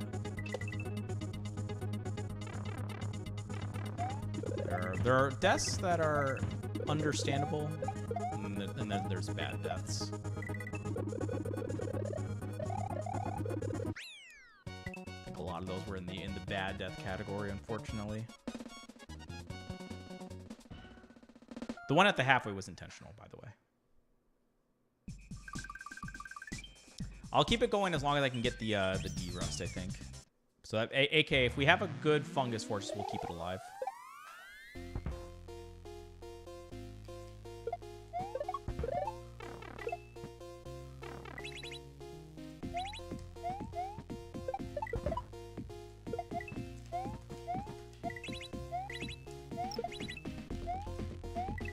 It's fine.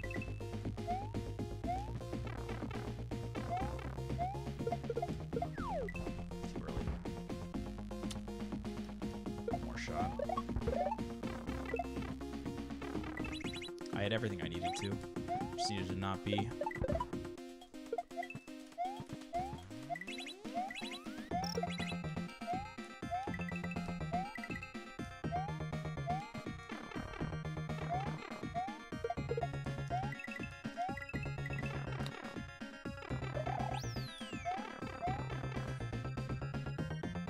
Good, I mean, honestly, both attempts at that were very strong.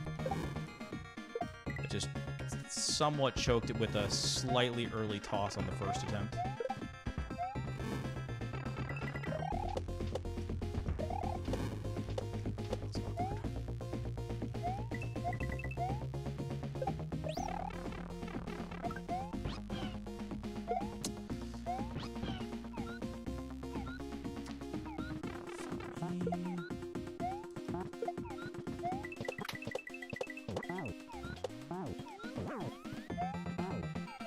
I swear I'm not getting credit for the jump.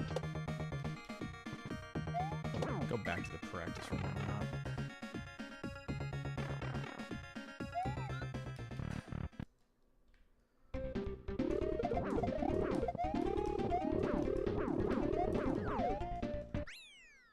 Go out there.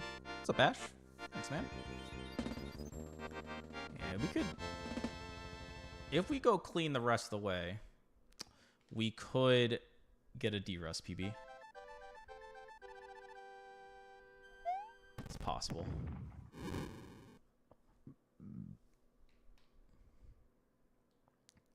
Keep it alive if we can.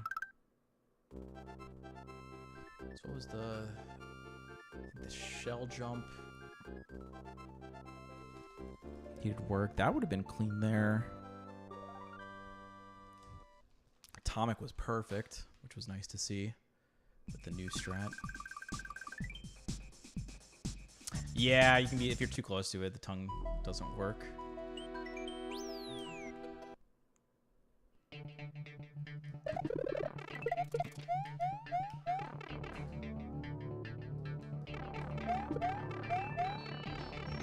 So,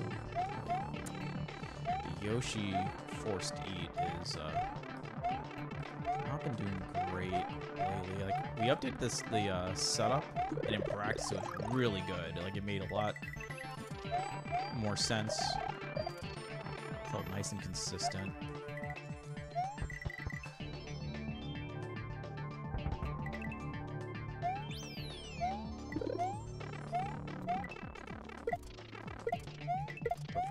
But I haven't like practiced it since then, and then the attempts that have gotten there, just they keep doing the same thing where I'm not like getting jump credit for some reason. I'm not 100% sure what I'm doing differently.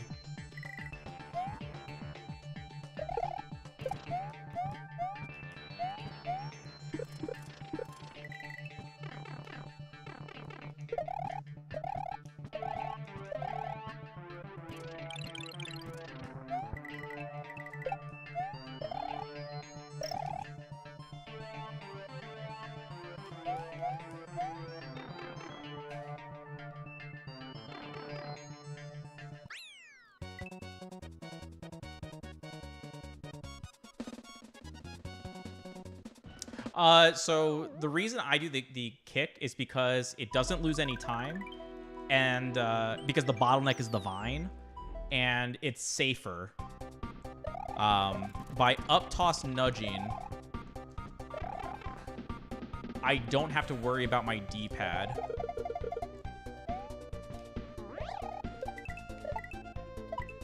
If you try to forward toss, you have to hold forward.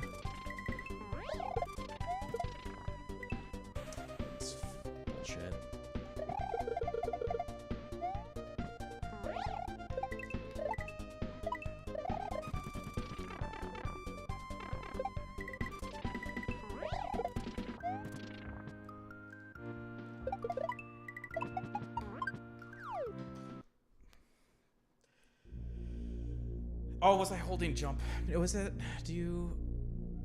I don't know. Hold on. Now I'm doubting myself.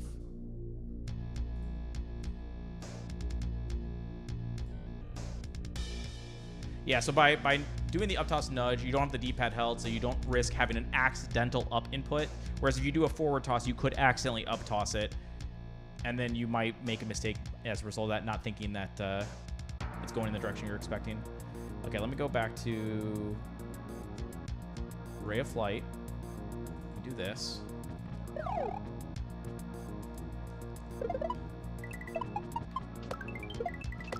Yeah, it's a hold.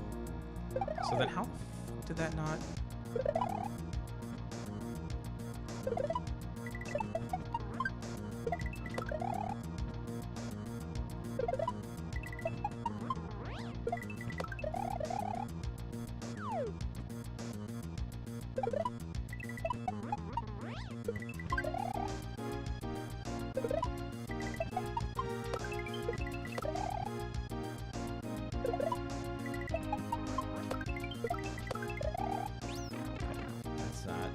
Take a look at this.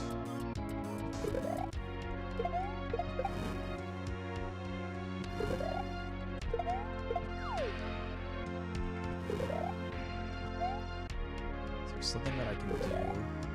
And it's like maybe I should just have a specific height. So like maybe bottom Mars head, top of blue outline. Is that a good? Maybe not. Maybe it needs to be.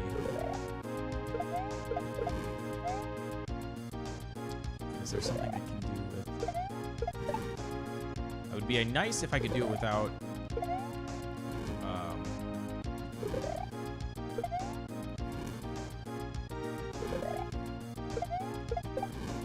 I don't want to have right held, I think.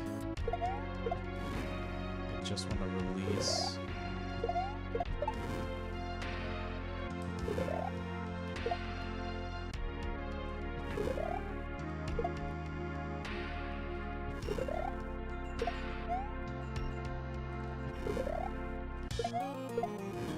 X script is going to be better for this. Is it possible to use the other wall? Or would it even be possible to just do a full nudge?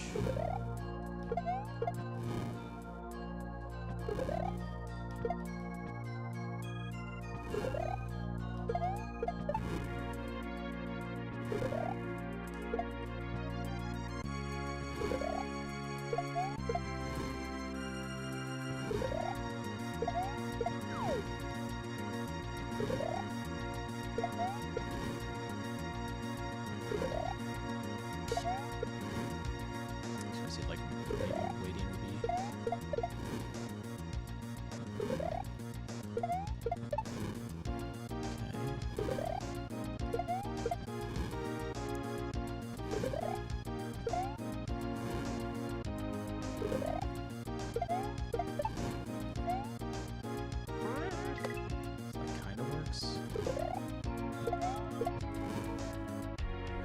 It seems risky though.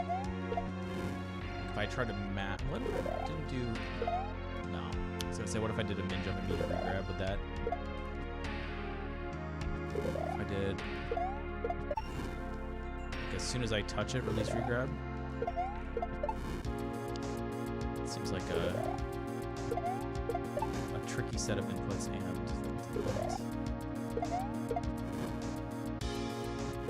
Just trash.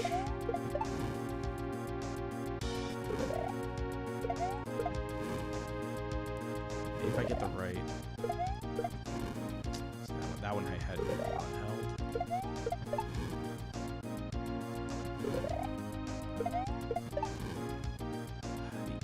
These are so awkward.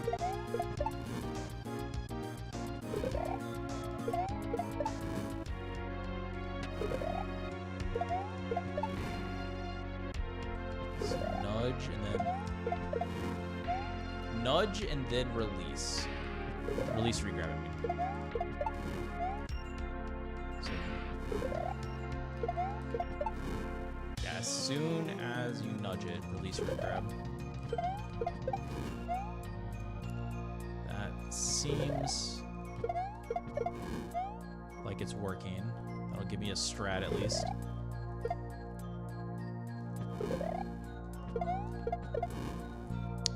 I would say try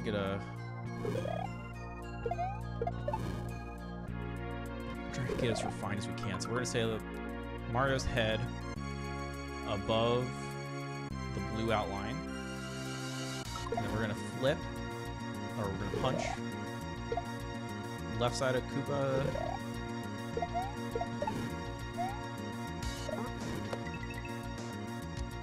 Right side of purple outline.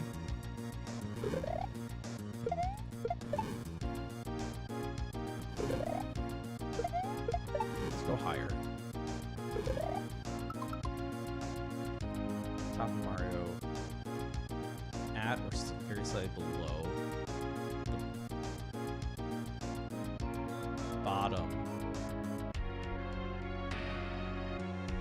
of the top purple outline.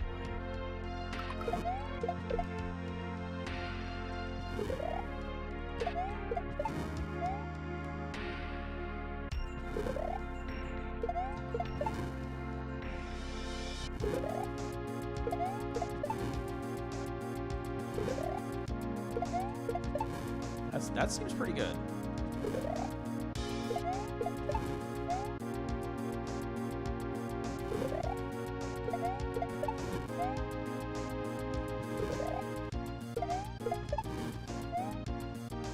More confident. We've worked on a lot of different spots in this room, and I do think we're getting better overall at it. Balloomba.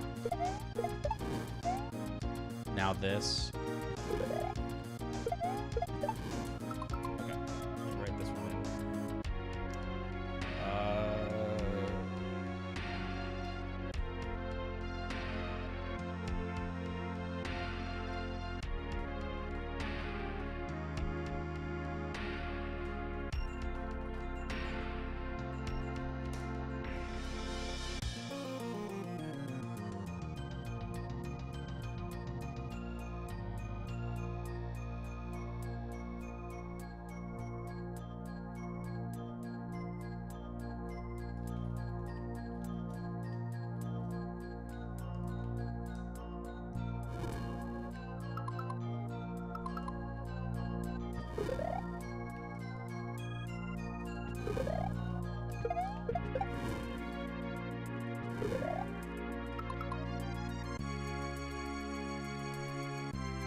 this, we got this, we got that.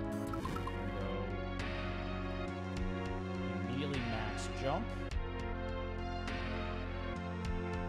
Release, and then immediately release run. Alright, this happens right away, I think.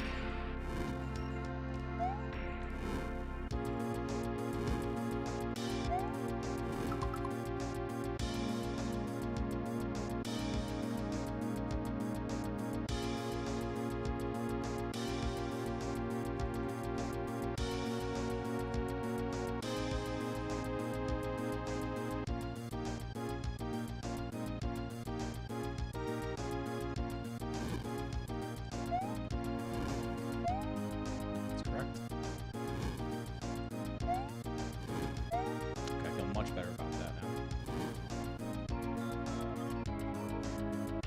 Okay, what else was fuckery?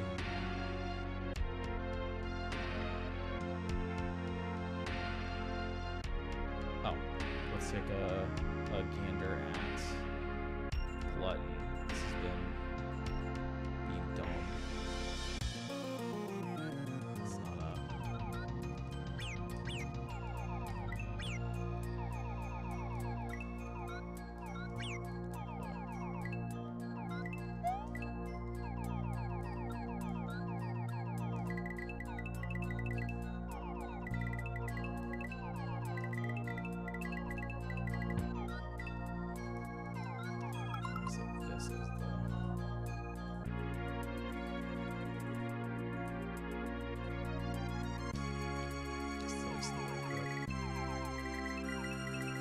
So I get that low. Okay, maybe that's the play. Is if we notice we get the low hitbox on the Koopa,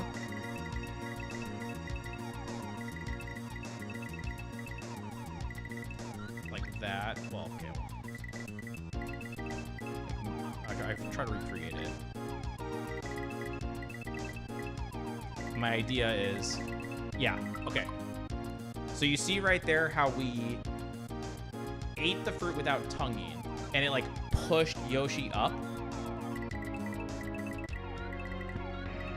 So maybe that's what it becomes, is if we recognize that we don't have the height because we bounced off the Koopa too low, which we can pay attention to like that.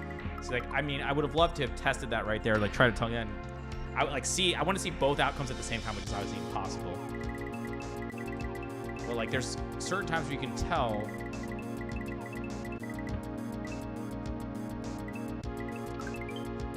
And for this part, I feel like I just have been my what's it called? I'm gonna make my wiggle more pronounced, like early on, and then gun it to the.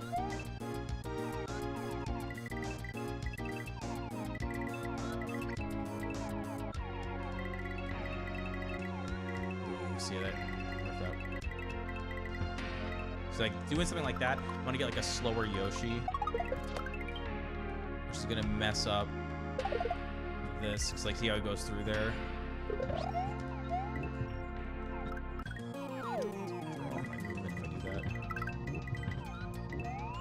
Like that balloon Mario movement.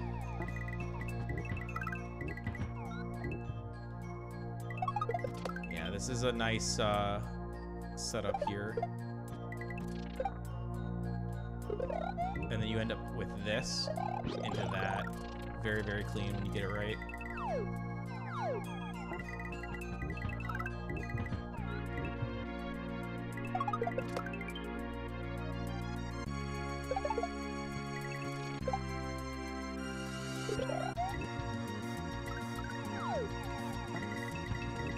So like right there, that was perfect read, a perfect read right there. I saw that I had the low Koopa bounce. Realize that. Don't go for the tongue of that second fruit here. Same with that, same with that. And then gotta pronounce that wiggle more. So I get the proper P-balloon setup to set this up right.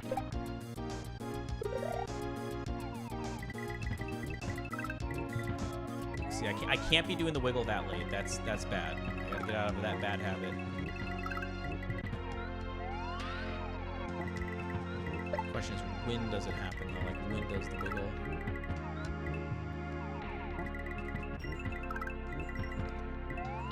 Does it happen before I hit the final Koopa?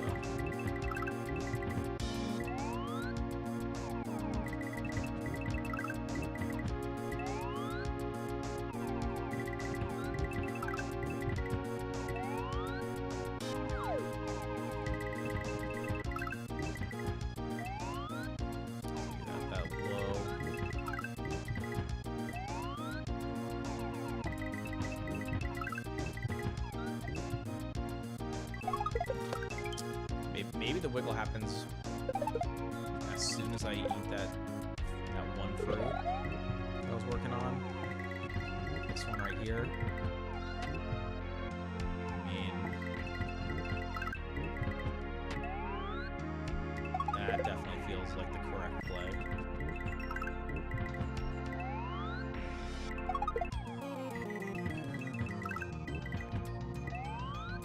Yeah, I feel like that's giving me the better. Properly capitalizing on the speed. Not dropping Mario down too low.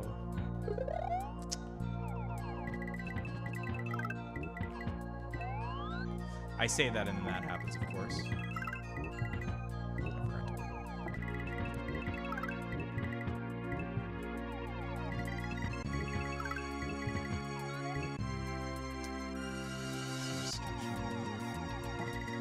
Thing is, let's see, does the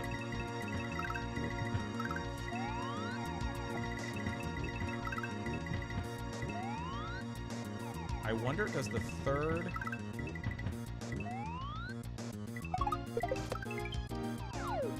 how do I okay, this is gonna be a pain in my ass, but I'm gonna try to see if I can time.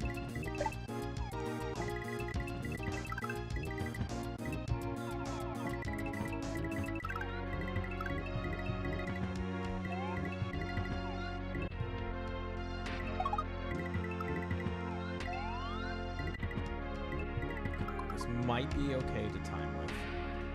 Let's take a peek here, okay.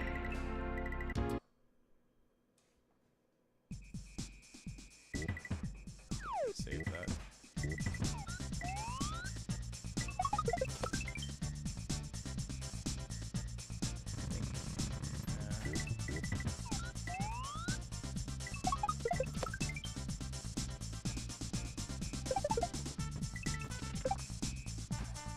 Yoshi's nose to that, because that's going to be the bottleneck is the Yoshi. I was going to time it like from an earlier spot, but this will be easier for me to visualize here.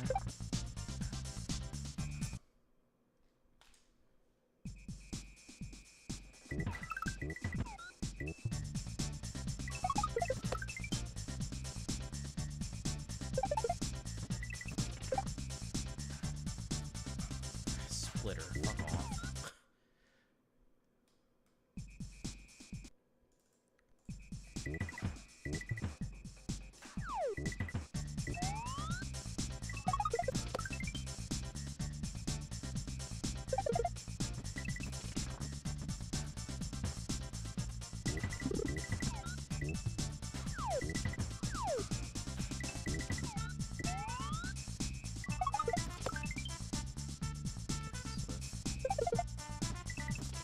Tongue.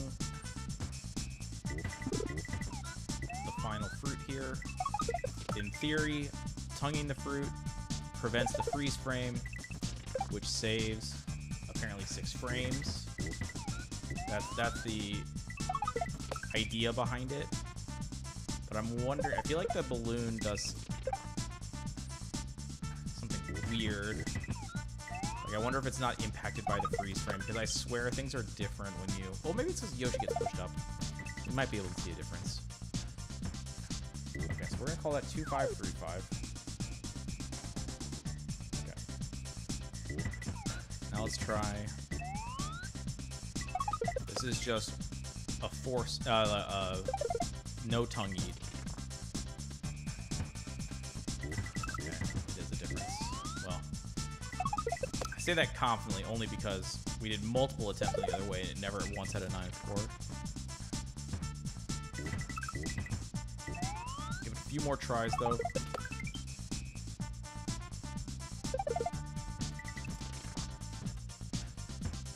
Okay, maybe it's fine. Which is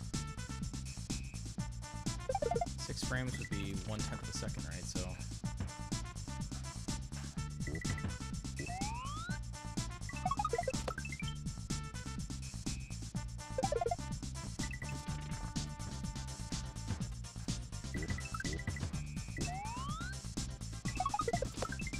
I'll explain why I think.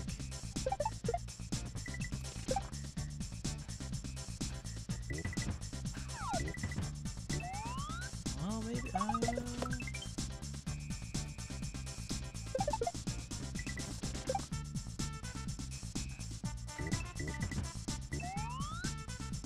You just eat the last one. Okay, so my idea here, or like the reason I'm curious about this, is that the pea balloon. See how when I eat this, and there's no freeze frame. Do you see how the pea balloon's behind me, right? And now if I don't tongue it, do you see how I perfectly eat this? Or I perfectly hit the pea balloon every time. Tongue, and I miss. Oh, because it lowers me. See, look how high I am. Watch what happens as soon as I eat it. It's going to drop down. Do you see that? Right there. Do you see? Like, that's the exact frame where it dropped me down a few pixels. Do you see it now? Now that I've pointed it out? Right there. See, right as he opened his mouth, it dropped. Right there. He's about to do it.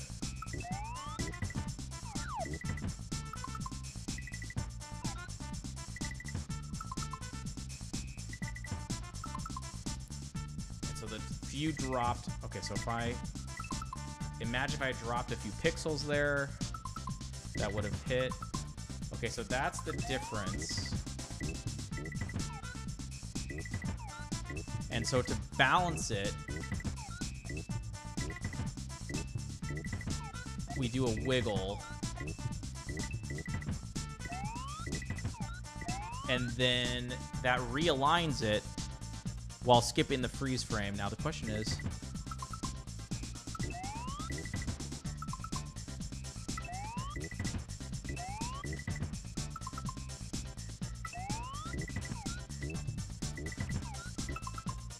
I see does the pea balloon behave the same way every time? In like eat versus non-eat, freeze frame versus non-freeze frame. Does it kind of move?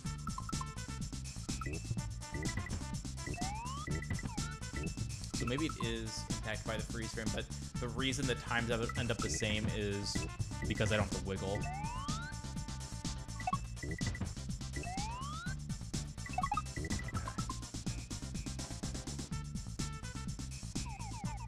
But then these ones do matter, these first two, because the freeze frame is being saved.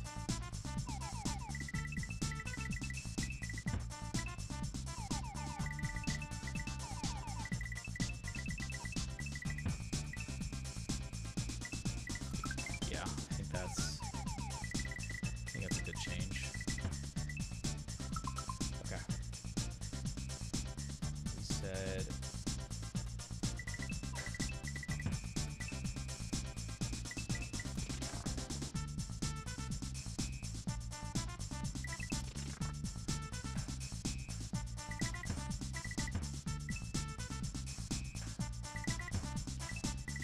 let me do a, now that I've got the idea that I want, say,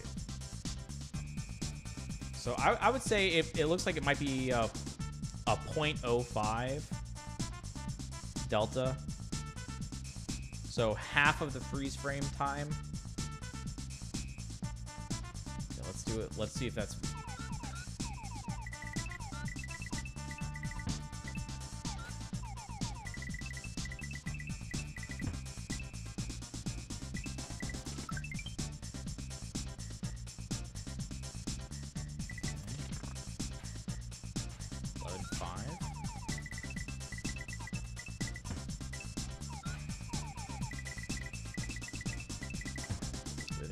so much more awkward.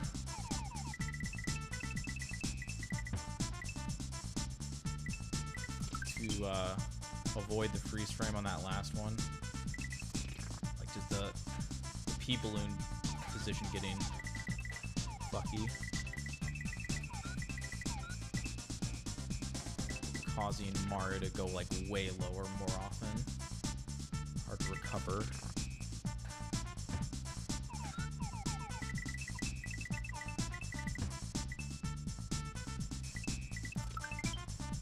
And then that messes up our Yoshi. Okay, so it looks like 4-5 to 6-5. Obviously, there's more variances. We're doing more things back here.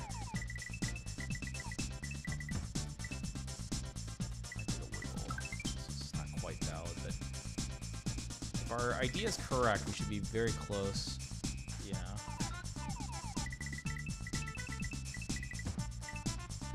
And then that feels so much better.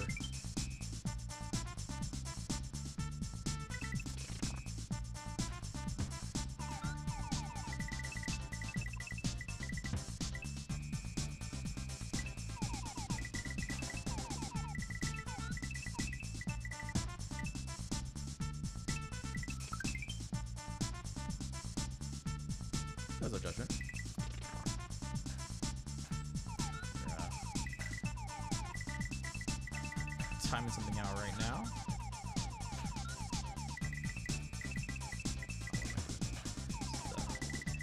Surprised I haven't gotten a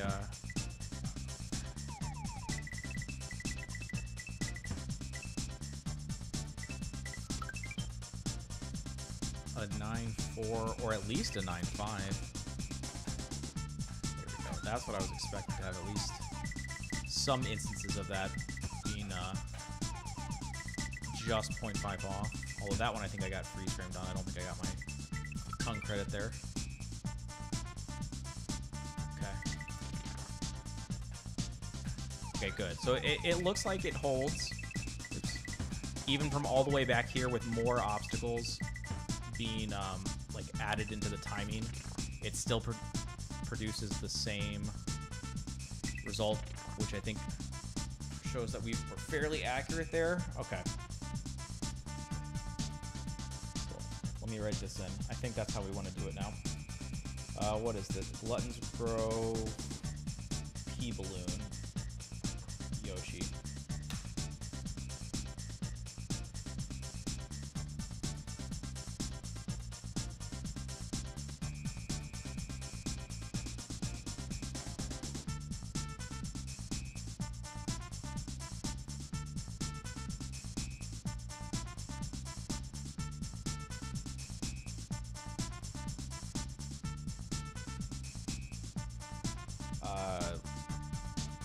So the first thing is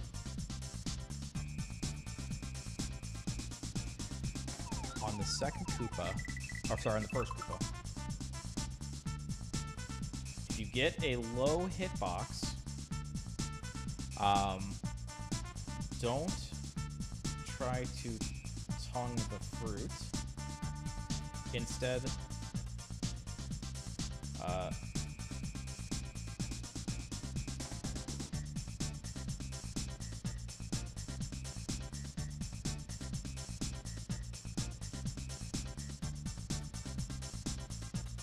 will force push him up a few extra pixels, which will prevent. How do I describe that?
so that's that part. And then the other part is this. So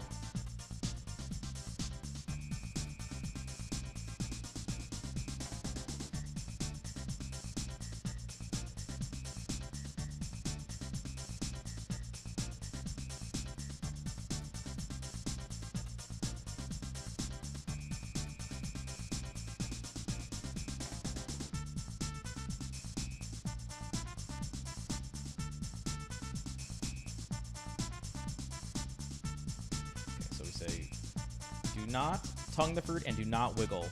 Instead, let Yoshi naturally do with his mouth. Keep holding right.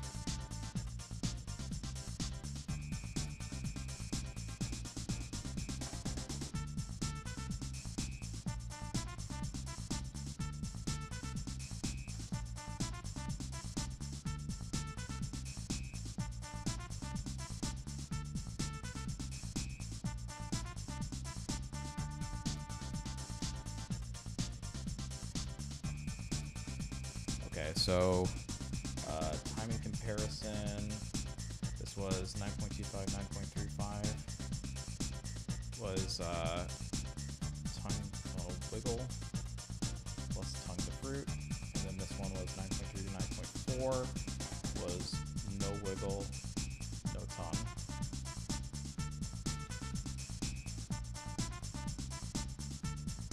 And then the other note to throw in there was that.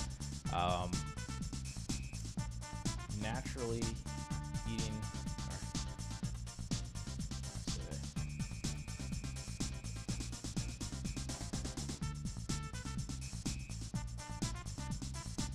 will be forced downward several pixels as he eats, which perfectly realigns Mario with the pea balloon. The reason the old strat had to wiggle is because it would be too high to touch the pea balloon.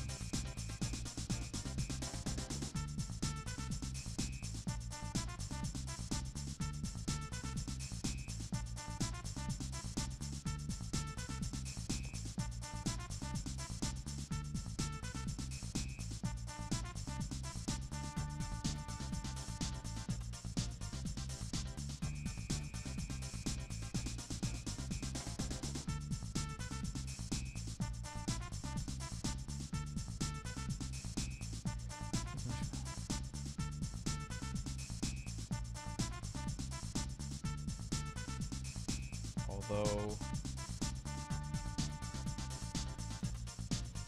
tonguing the fruit prevents the freeze frame during the fruit eat, it is counteracted by the wiggle.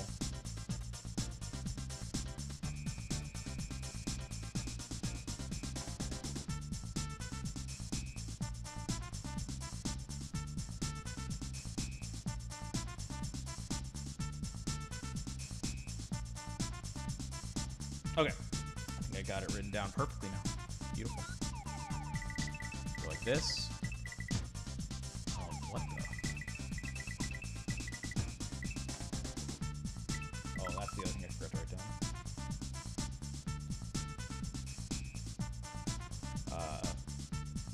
The wiggle strat led to inconsistent spacing plus speed. So, which sometimes caused Mario to drop way down after grabbing the pea balloon, and sometimes caused Yoshi to dismount slowly, both of which made it more difficult get the fast remount of Yoshi at the end of the pea balloon section.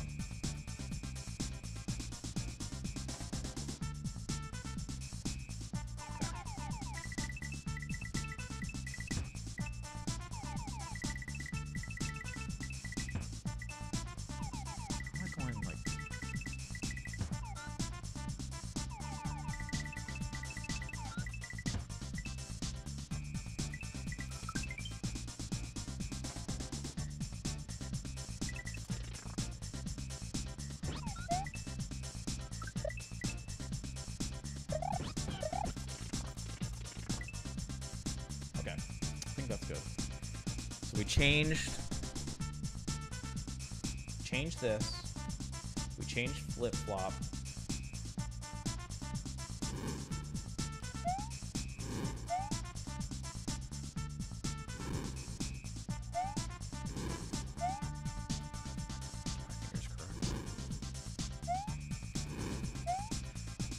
Grab that run. Okay. So we did that, we did that, we did that. Is there anything I almost want to take a look at? Stone Blue 3.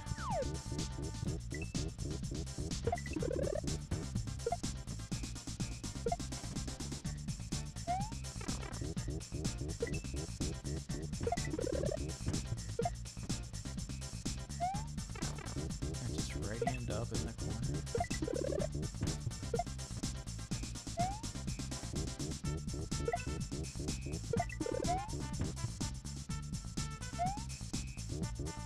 I'm curious if there's something,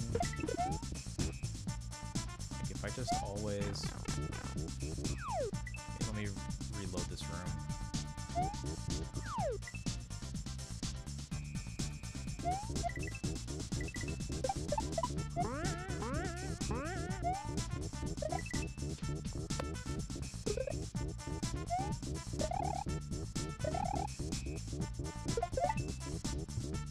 This is off of the fresh.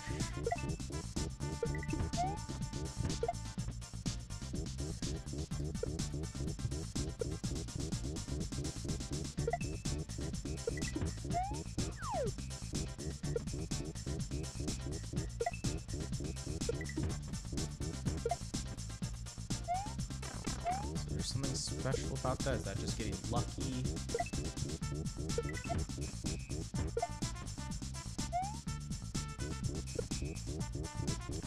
Like our normal plan is to get right hand up and then move right. I would say that works a decent, it feels like it works more than 50%. But like right there, I definitely had right hand up. There's got to be something else that's actually causing it, and I don't know.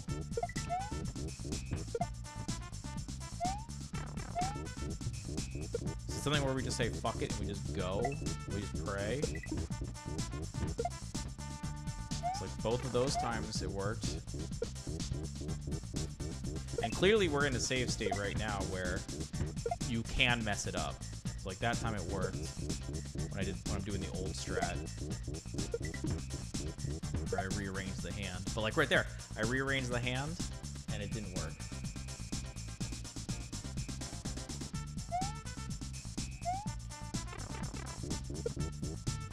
If the old strat doesn't work, why would we waste our time?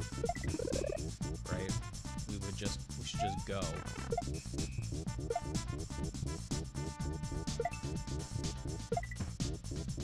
Just go as early as possible.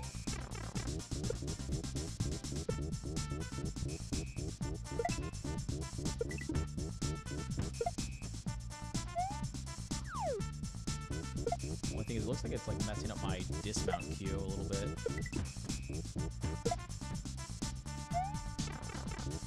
That time.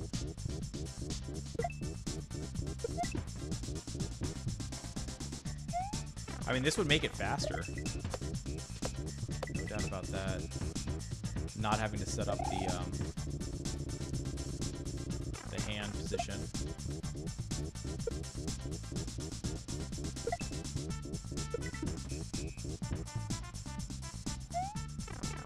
Okay, let me take another death. Reset this up. We might just ship it going fast.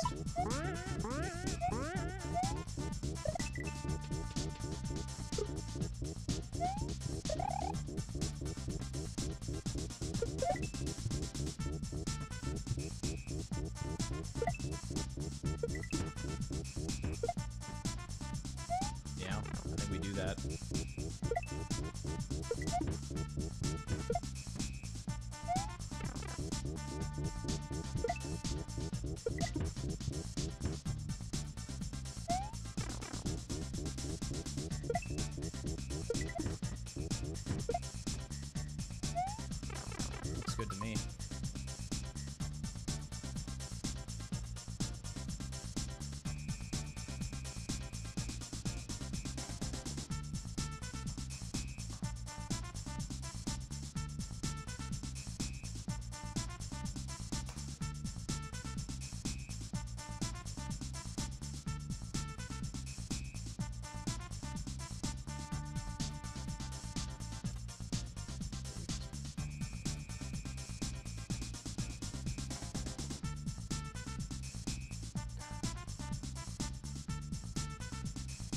time this from here.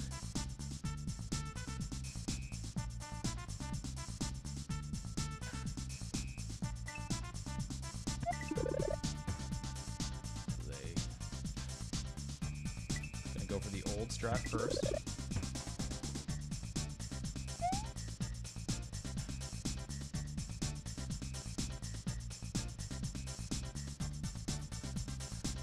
Try to see if that's a fair stoppage.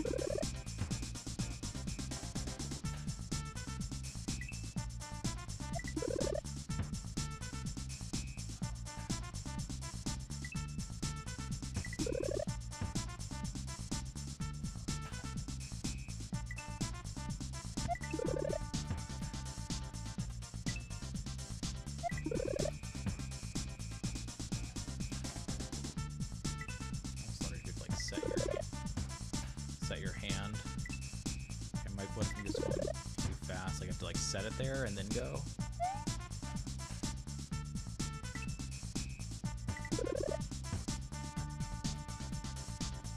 I wonder if it's something like that that's causing the issue.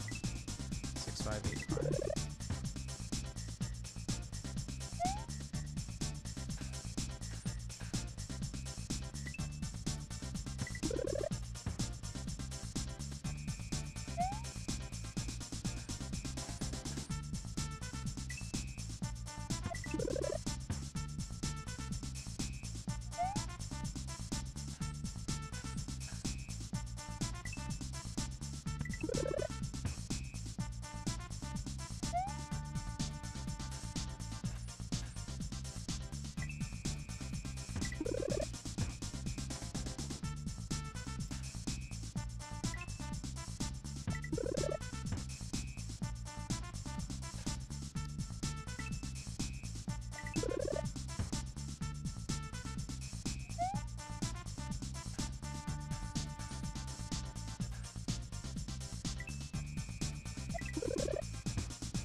Switch my timing stoppage on.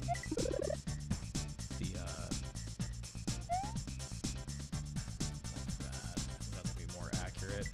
Set it on the depth on the margin to the right side or left side of the bullet or the chomper.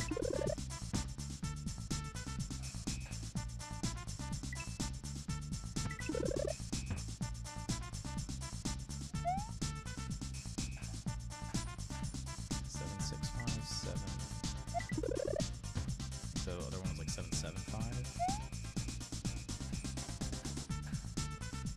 Well, one more now that I've got my timing mechanism better. One more. Just want to make sure there's no 7/8 in there.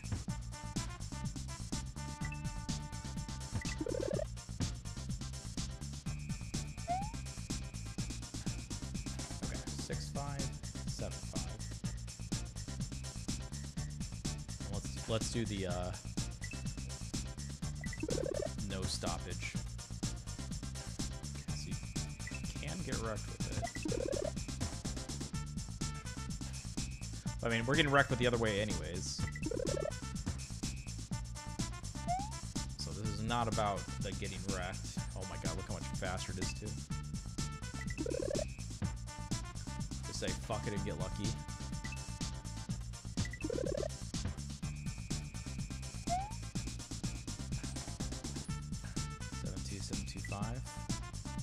I would expect this one to have less variance.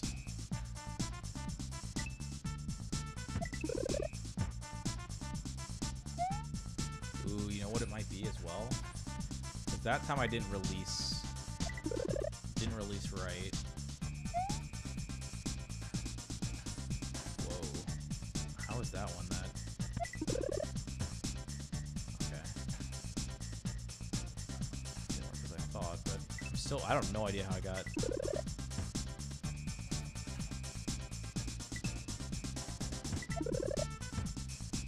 It's like I got kind of stuck on the front of the thing.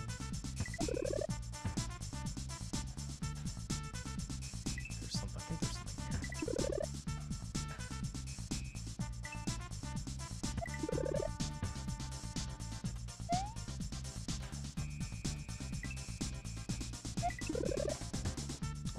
you know what? I want that. Could that actually be an insanely good play? Hold on. I wonder if that makes it consistent. When I jump, turn to the left.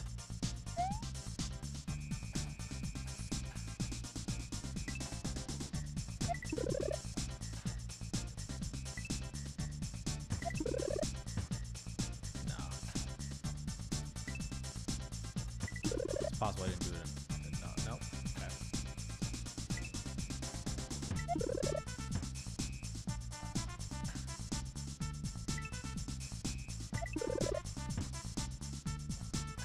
Okay, it was an interesting idea. That didn't work.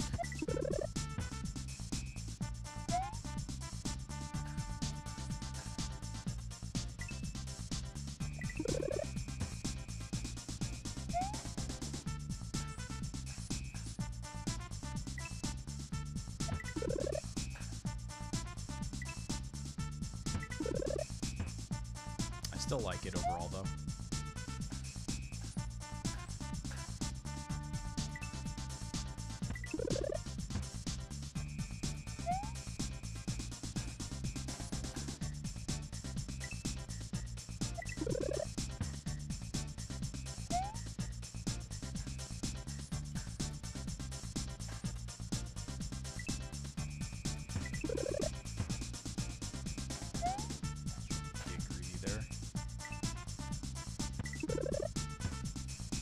The main premise, I want to call it 6.95, 7.05.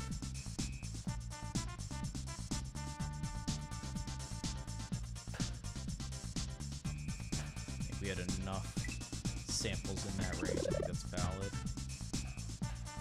So you could go too fast. I think you get wrecked if you get the clip on and off of the head of the vine. Seems like that's like, I don't think it's a guaranteed failure, but it feels a little bit worse or a little bit less likely.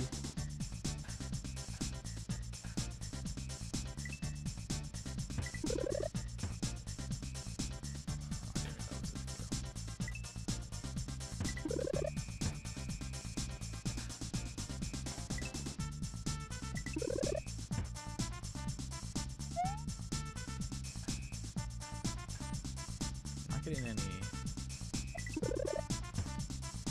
down to 6.9.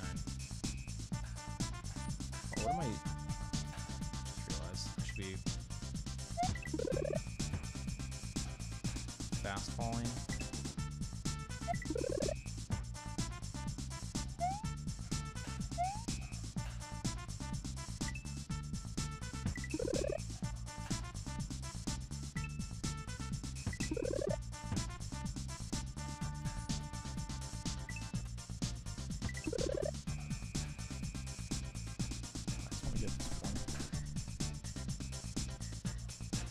I want to see it.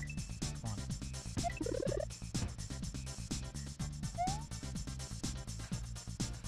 Yeah, looks like it doesn't matter. Fast fall. Probably should still fast fall, but... Oh. Nope. We had at least some slow fall.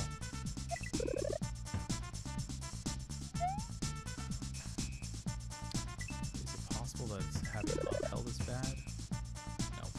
Because I definitely had upheld there. I'm gonna change it to 7.1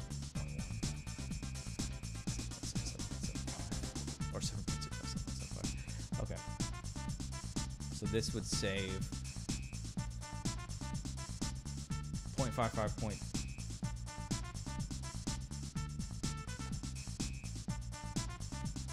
0.55.75, and we're gonna say to do this,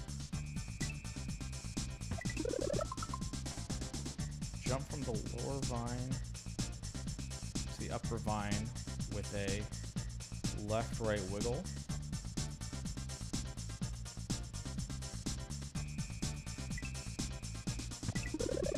And then continue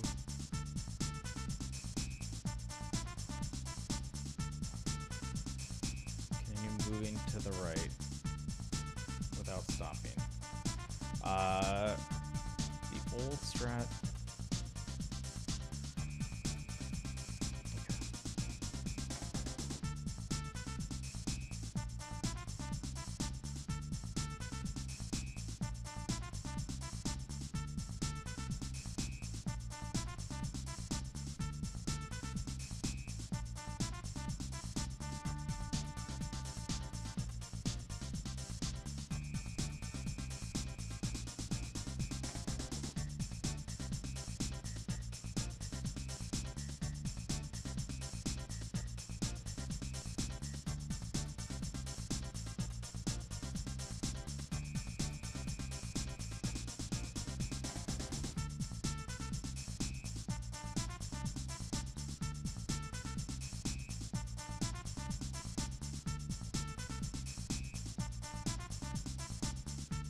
Okay, who's ready for another run? I think we investigated a good bit. Let me stretch my legs real quick. And we'll get another one going.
Okay, we're back.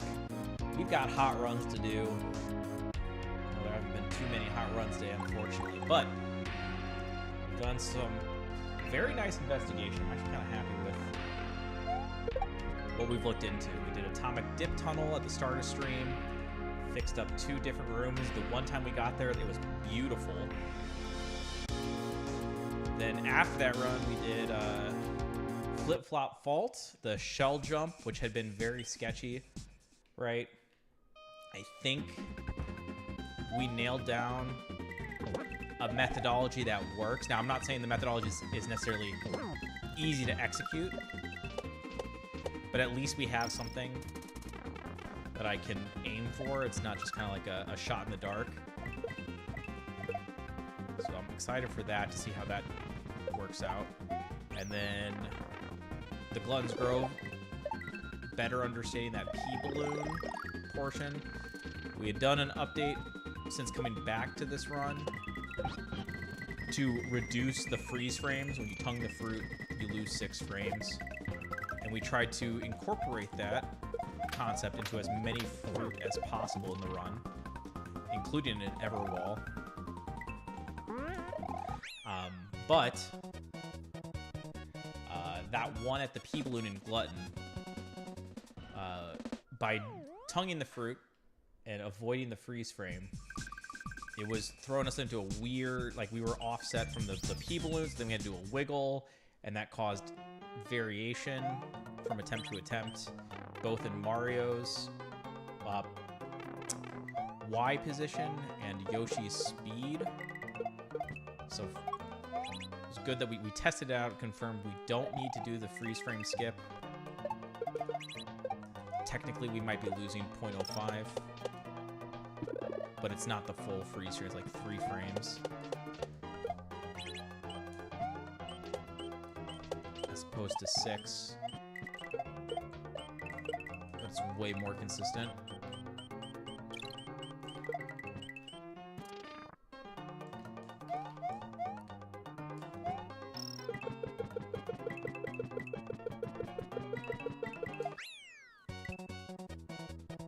Gotta tongue it, man.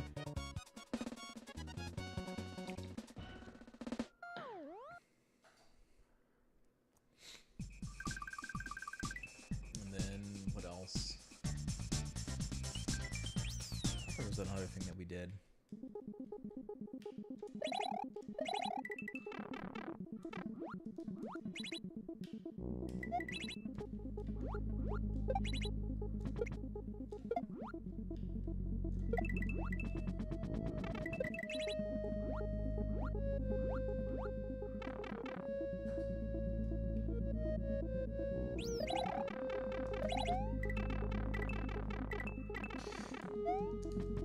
Wow, what a save. We're gonna lose some amount of time for that.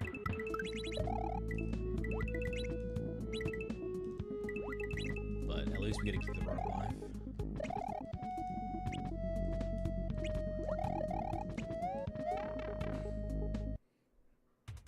Yeah, it could have been much worse, honestly.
There was that one little hiccup in Lavender.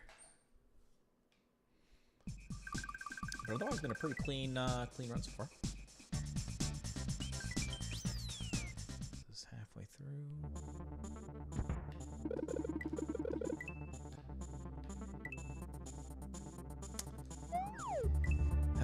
They're still hitting it. Oh, you gotta be shitting me, dude.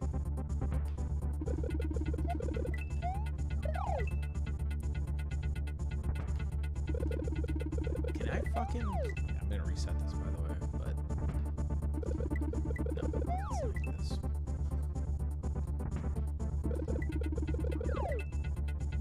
Top mark bottom there.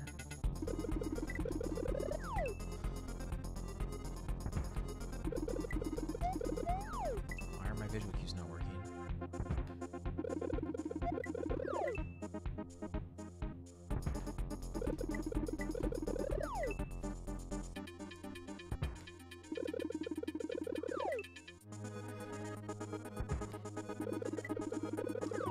How am I not getting fucking jump right into this? The fuck? Okay, we clearly need a new visual cue for this. Unfortunate. But it is what it is. So... Oh, I don't have the save states. That's fine.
Q was like top of Mario, bottom of the yellow block, hold left at that point in time, then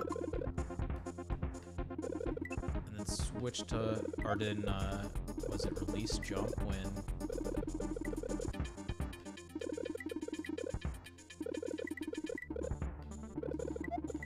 disco shell halfway through? I mean, yeah, that's what I was doing wrong. Is misunderstanding what I was supposed to do at the visual cue.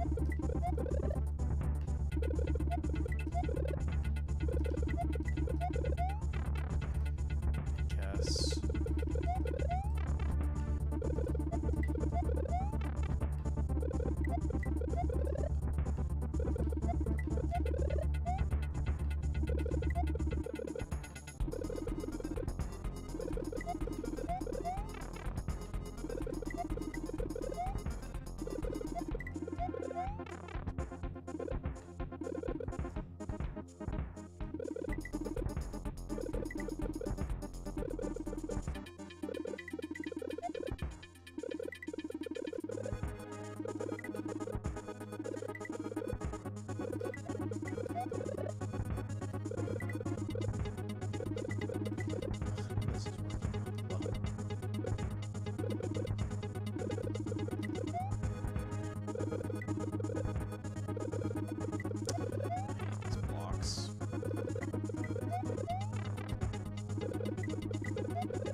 Maybe there's a different one here.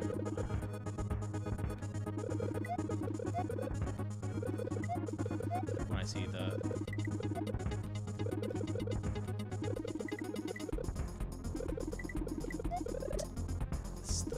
So right now I look at the top right disco shell.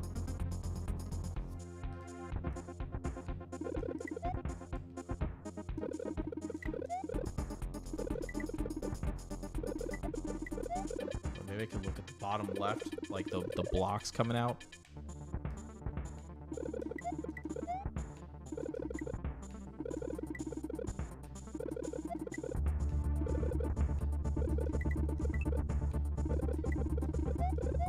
I don't like the eyes have to move too much because I'm watching for this position before I hold left.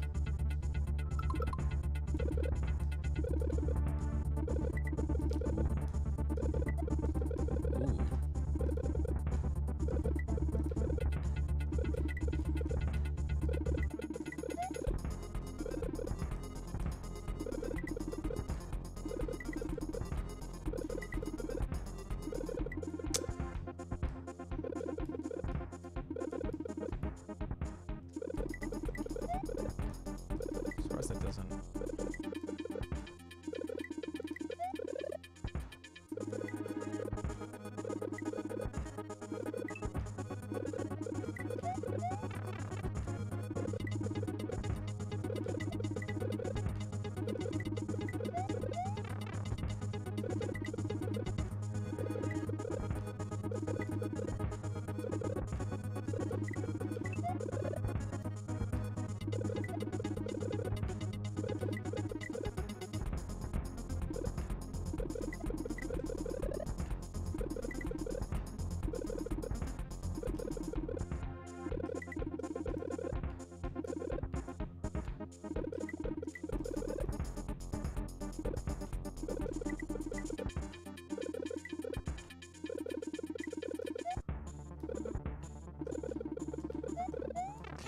That could be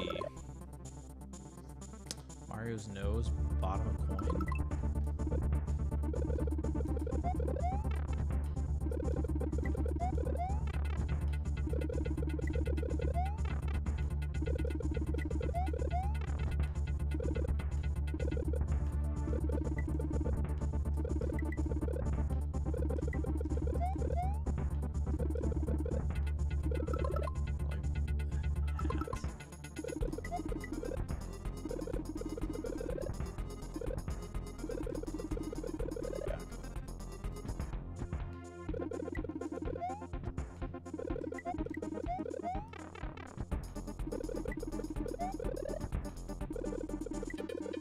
I'd say like most of the hat below the coin is when I release. Okay, let's try that.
Let's try that.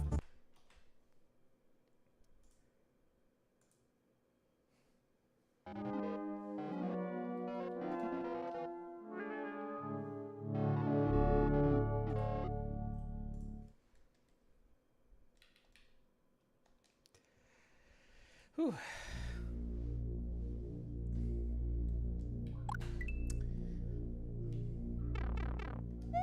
It's obviously annoying to have to work on all these little small things. I get it. But that's the kind of stuff that's going to be the difference maker. Not necessarily in terms of final runtime. The final run that's good. Like that specific change is not going to be the make it or break it. But what it is going to do is make us get through things more consistently while still being at an optimal pace. It's like, so by getting that, we'll just continually be putting ourselves in good positions for deep runs. And the more cracks you get at it, the more likely it is you'll actually come out with the run, you know? The run.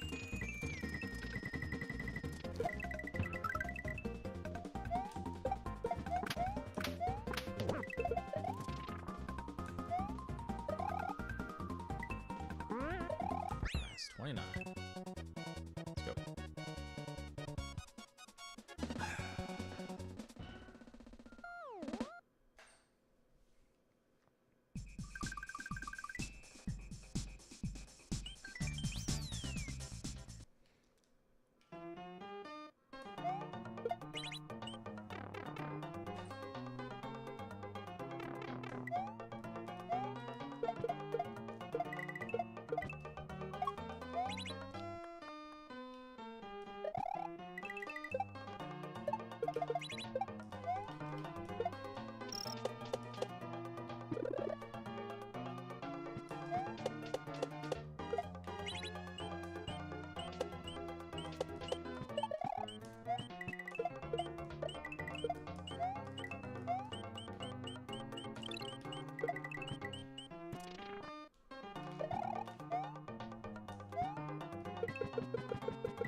I saw that fucking happening too.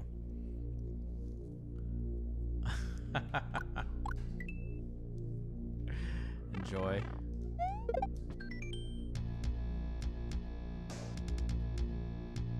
Yo, back Rubens. We only had the one, and then we got sidetracked with investigations that that run kind of, how do I describe it? Like the things that went wrong in the run. We're like, oh, well, we should probably look into this. So, what we've done so far, we did that one run, which it died in Ray of Flight, by the way. It actually had a pretty decent Fungus Fortress. But at the start of stream, we did the Atomic Dip Tunnel, room 4 and 5. That worked perfectly in the run, by the way. Then, after the run, the things that went wrong, primarily, Glutton's Grove. We looked at the P balloon section at the end of the first half. Remember how we were discussing tonguing the fruit saves 6 frames because it avoids the freeze frame? So I actually fixed 2 things there. One, I was running into a situation where the first Koopa, so there are 2 Koopas before the P balloon, right? The first one, sometimes I was getting a low hitbox, and if I got the low hitbox, my tongue wasn't reaching the fruit. So I came up with a backup where if you don't try to tongue that fruit after the first Koopa, even if you get the low hitbox on the Koopa, Yoshi will just naturally rise up to eat it. Like, he gets pushed up several pixels. So that's a nice little backup to salvage it. And then the second thing was our tonguing strat for all the fruit in that section. Again, the idea was to stop the freeze frame.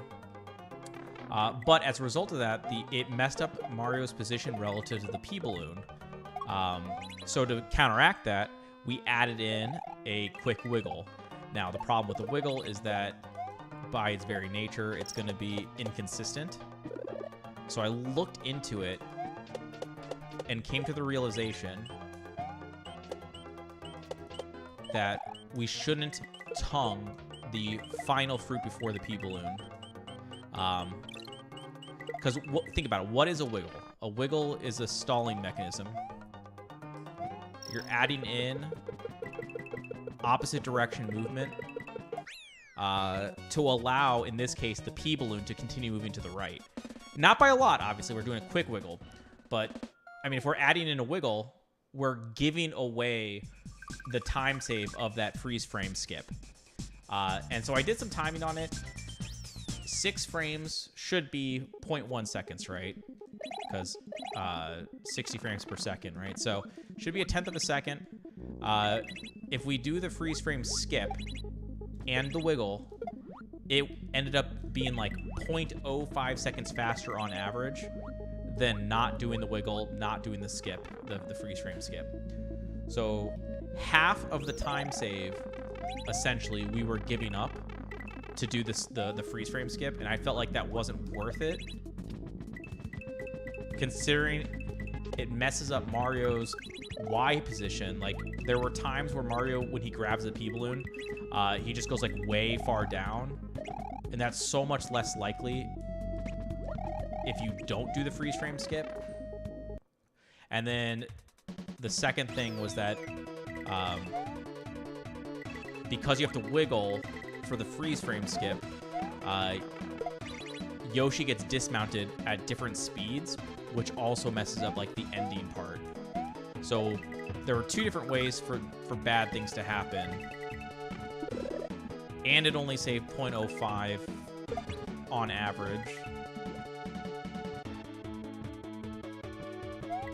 Like a slow version of the free... Gross. A slow version of the freeze frame skip was slower than a fast version of the freeze frame. So, like, because of that, I didn't think it was worth it. So that was one thing. The flip-flop fault, we looked at the opening shell jump. So I was always doing a toss. So I would, you know, flip the net, go to the top right corner, hit the Koopa, immediately jump, and then immediately throw, like an actual throw to the right. But there's a lot of inputs going on there. Very easy to make a mistake by either releasing run too early, so you actually nudge it, and that throws off your expectations, or like just not having a really well-defined position to do all this movement from. You know, it's kind of just like winging it for the most part. So that variation would cause me to be too high or too low. So there was a lot of mistakes happening there. Now, up to this point, you know, we can absorb that kind of a death because it is right at the beginning of the section, obviously. So we didn't care too much, but now that we're trying to tighten things up a little bit, right? So those little things, we want to try to iron them out now. And we came up with the strat. We're going to position in the top right corner, but not overlaying the purple outline of the net. So we're like top right corner of the inside of the net. Then we're going to do the Koopa Punch jump immediately. So that's all the same. The difference now, though, is that, so we've got the known starting position. We also got a punch position, or punch timing. Left side of Koopa, right side of the outline of the net. So those should help keep things a little bit more consistent. And then lastly at that part, we're no longer going for a throw, we're going for a nudge. So we're hoping that the nice part about the nudge is it will be more consistent. Because like we'll just be releasing run right away as soon as we jump. So instead of like worrying like, oh, did we get a nudge? Did we get a throw? Ideally, we should just always get a nudge now because we're like prematurely releasing run well before we get to the shell. The second thing is by doing the nudge, we realized that we have, like, one of the problems was that a decent percent of the time we had to like control control fall to the shell to line up the bounce credit.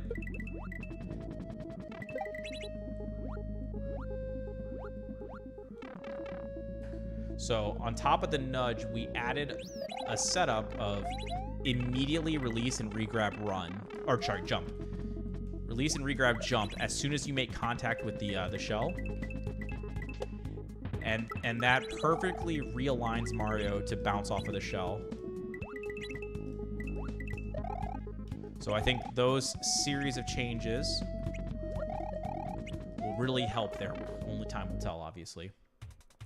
So we did Gluttons, we did Flip-Flop. Oh, we did Lava Cottage. The Stone Boo in the second section. So before you get to the big Chain Chomp chase scene, the Stone Boo that you have to deal with off of the vine, if you know what I'm talking about.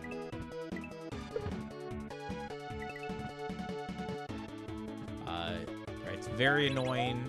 Sometimes he moves right away, sometimes he doesn't. Back in the day, I swear, the strat that I had written down was consistent. Like, Yeah, he's pretty garbage. I swear it used to just be have the correct hand up and then start running to the, or start moving to the right. So, like, I would get into the top left corner of the vine, position the hand, and then move. I don't know if now I'm going faster than I used to, and like maybe you have to have your right hand up set for an X number of frames or something. I'm not 100% sure, but since coming back, it's definitely been inconsistent. So rather than fuck around with it, I'm just gonna move to the right. Now, obviously, I have a way that I'm going to do that. I'm going to jump and go up, left, right. So essentially, jump with the left-right wiggle is the game plan to get from the lower vine to the upper vine. And I'm going to get, like, right on the head of the vine, too. So it's going to be pretty much as early as possible. And we're just going to hope. Just going to hope and pray that it works in our favor. In practice, it didn't seem to be any worse than the like setup strat, and it was over half a second faster to just run it, so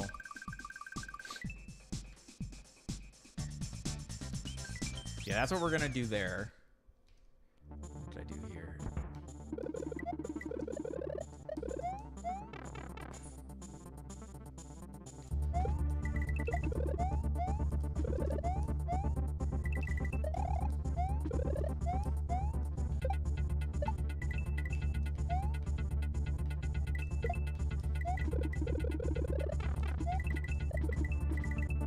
Thank you, Alan, by the way.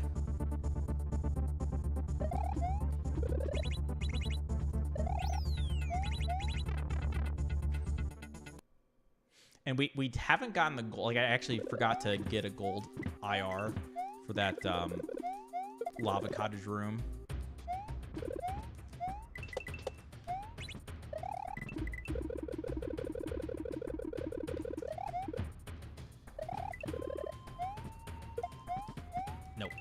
It was very close. Oh my god. Very close to being able to set up the 1 second, but I didn't like how egregious that one bonk was. If you get a light bonk, I think you can still make it. But it was a little bit too heavy for my taste.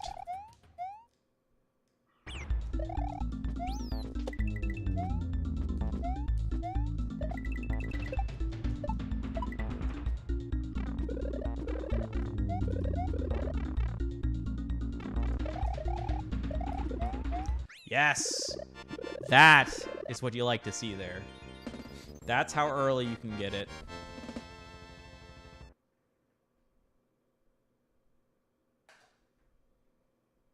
Yeah, clean.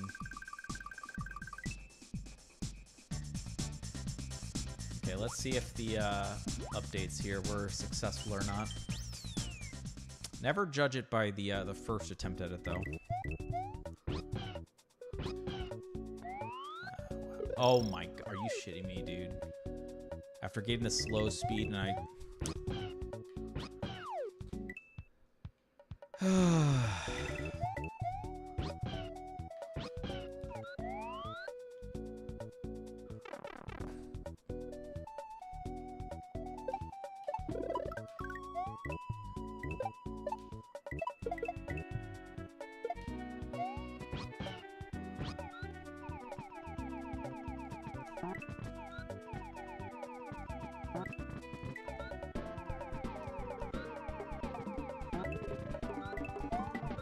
Let's do it.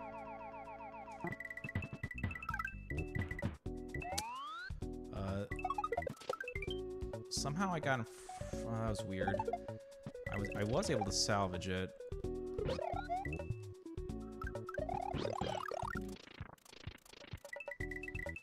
Which I guess is all you can ask for.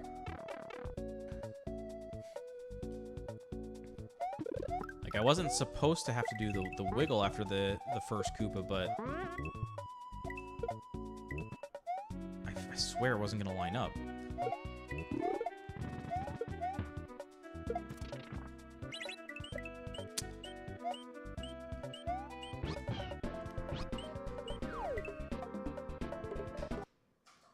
I did the wrong job. I forgot to switch grips, is what happened. That was my fault. So when I hit the P switch, I switched from standard to X claw, but I just forgot to do it. And then I was like, oh shit. So I was trying to jump while having X run held, but I was still in standard grip, which was, you know, the convenient jump at that point would be a spin jump, which misaligned things. Which I wasn't surprised for, but was surprised to see. But it was like too awkward to get X plus B with my thumb.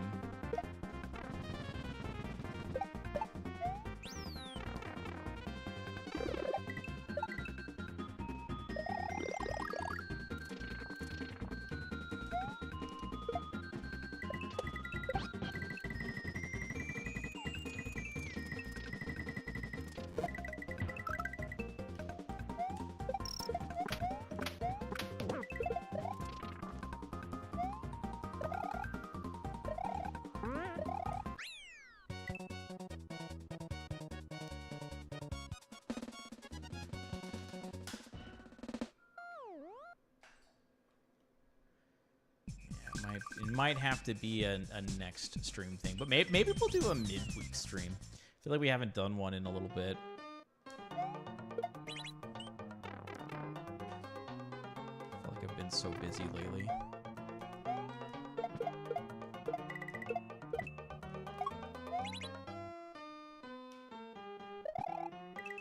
Which I guess is true. I haven't been necessarily busy at home, but I've been busy at work.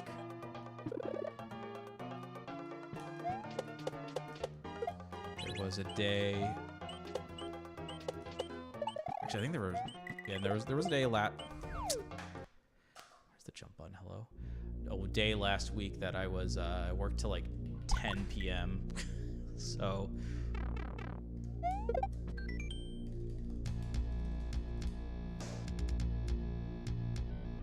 I think I've got most of my stuff kind of squared away at work now. I don't think this week will be as rough. Okay, and then, yeah, 2 weeks ago was the hurricane, so... Yeah, it has been a little bit of a lack of midweek streams for valid reasons. Ooh, that was insanely good. Hard. I felt like perfect piranhas there.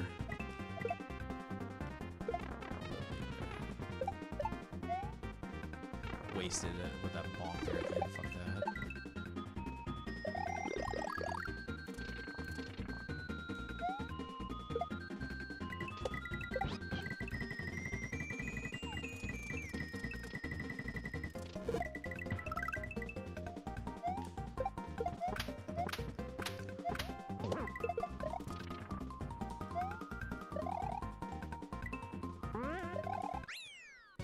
Sorry, there wasn't more.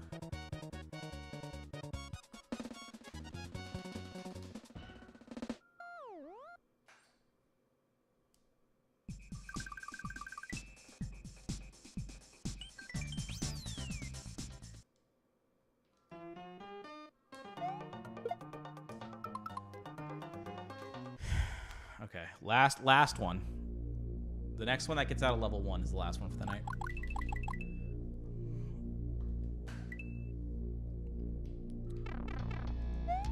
Definitely felt like one of those nights where, although I don't think we really got anything cooking in run attempts, I still feel like we made progress. I feel like we learned a lot, but it might just have to wait till next stream to make good use of it.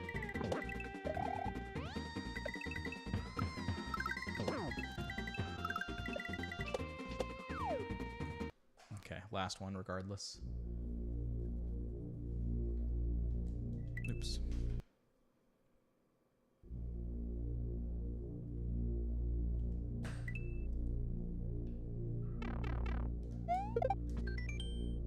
Okay, this is it.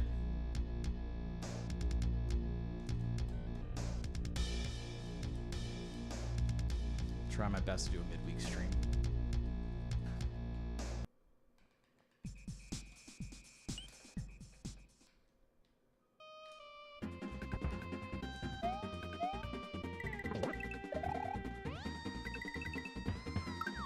Okay, we're done for the night.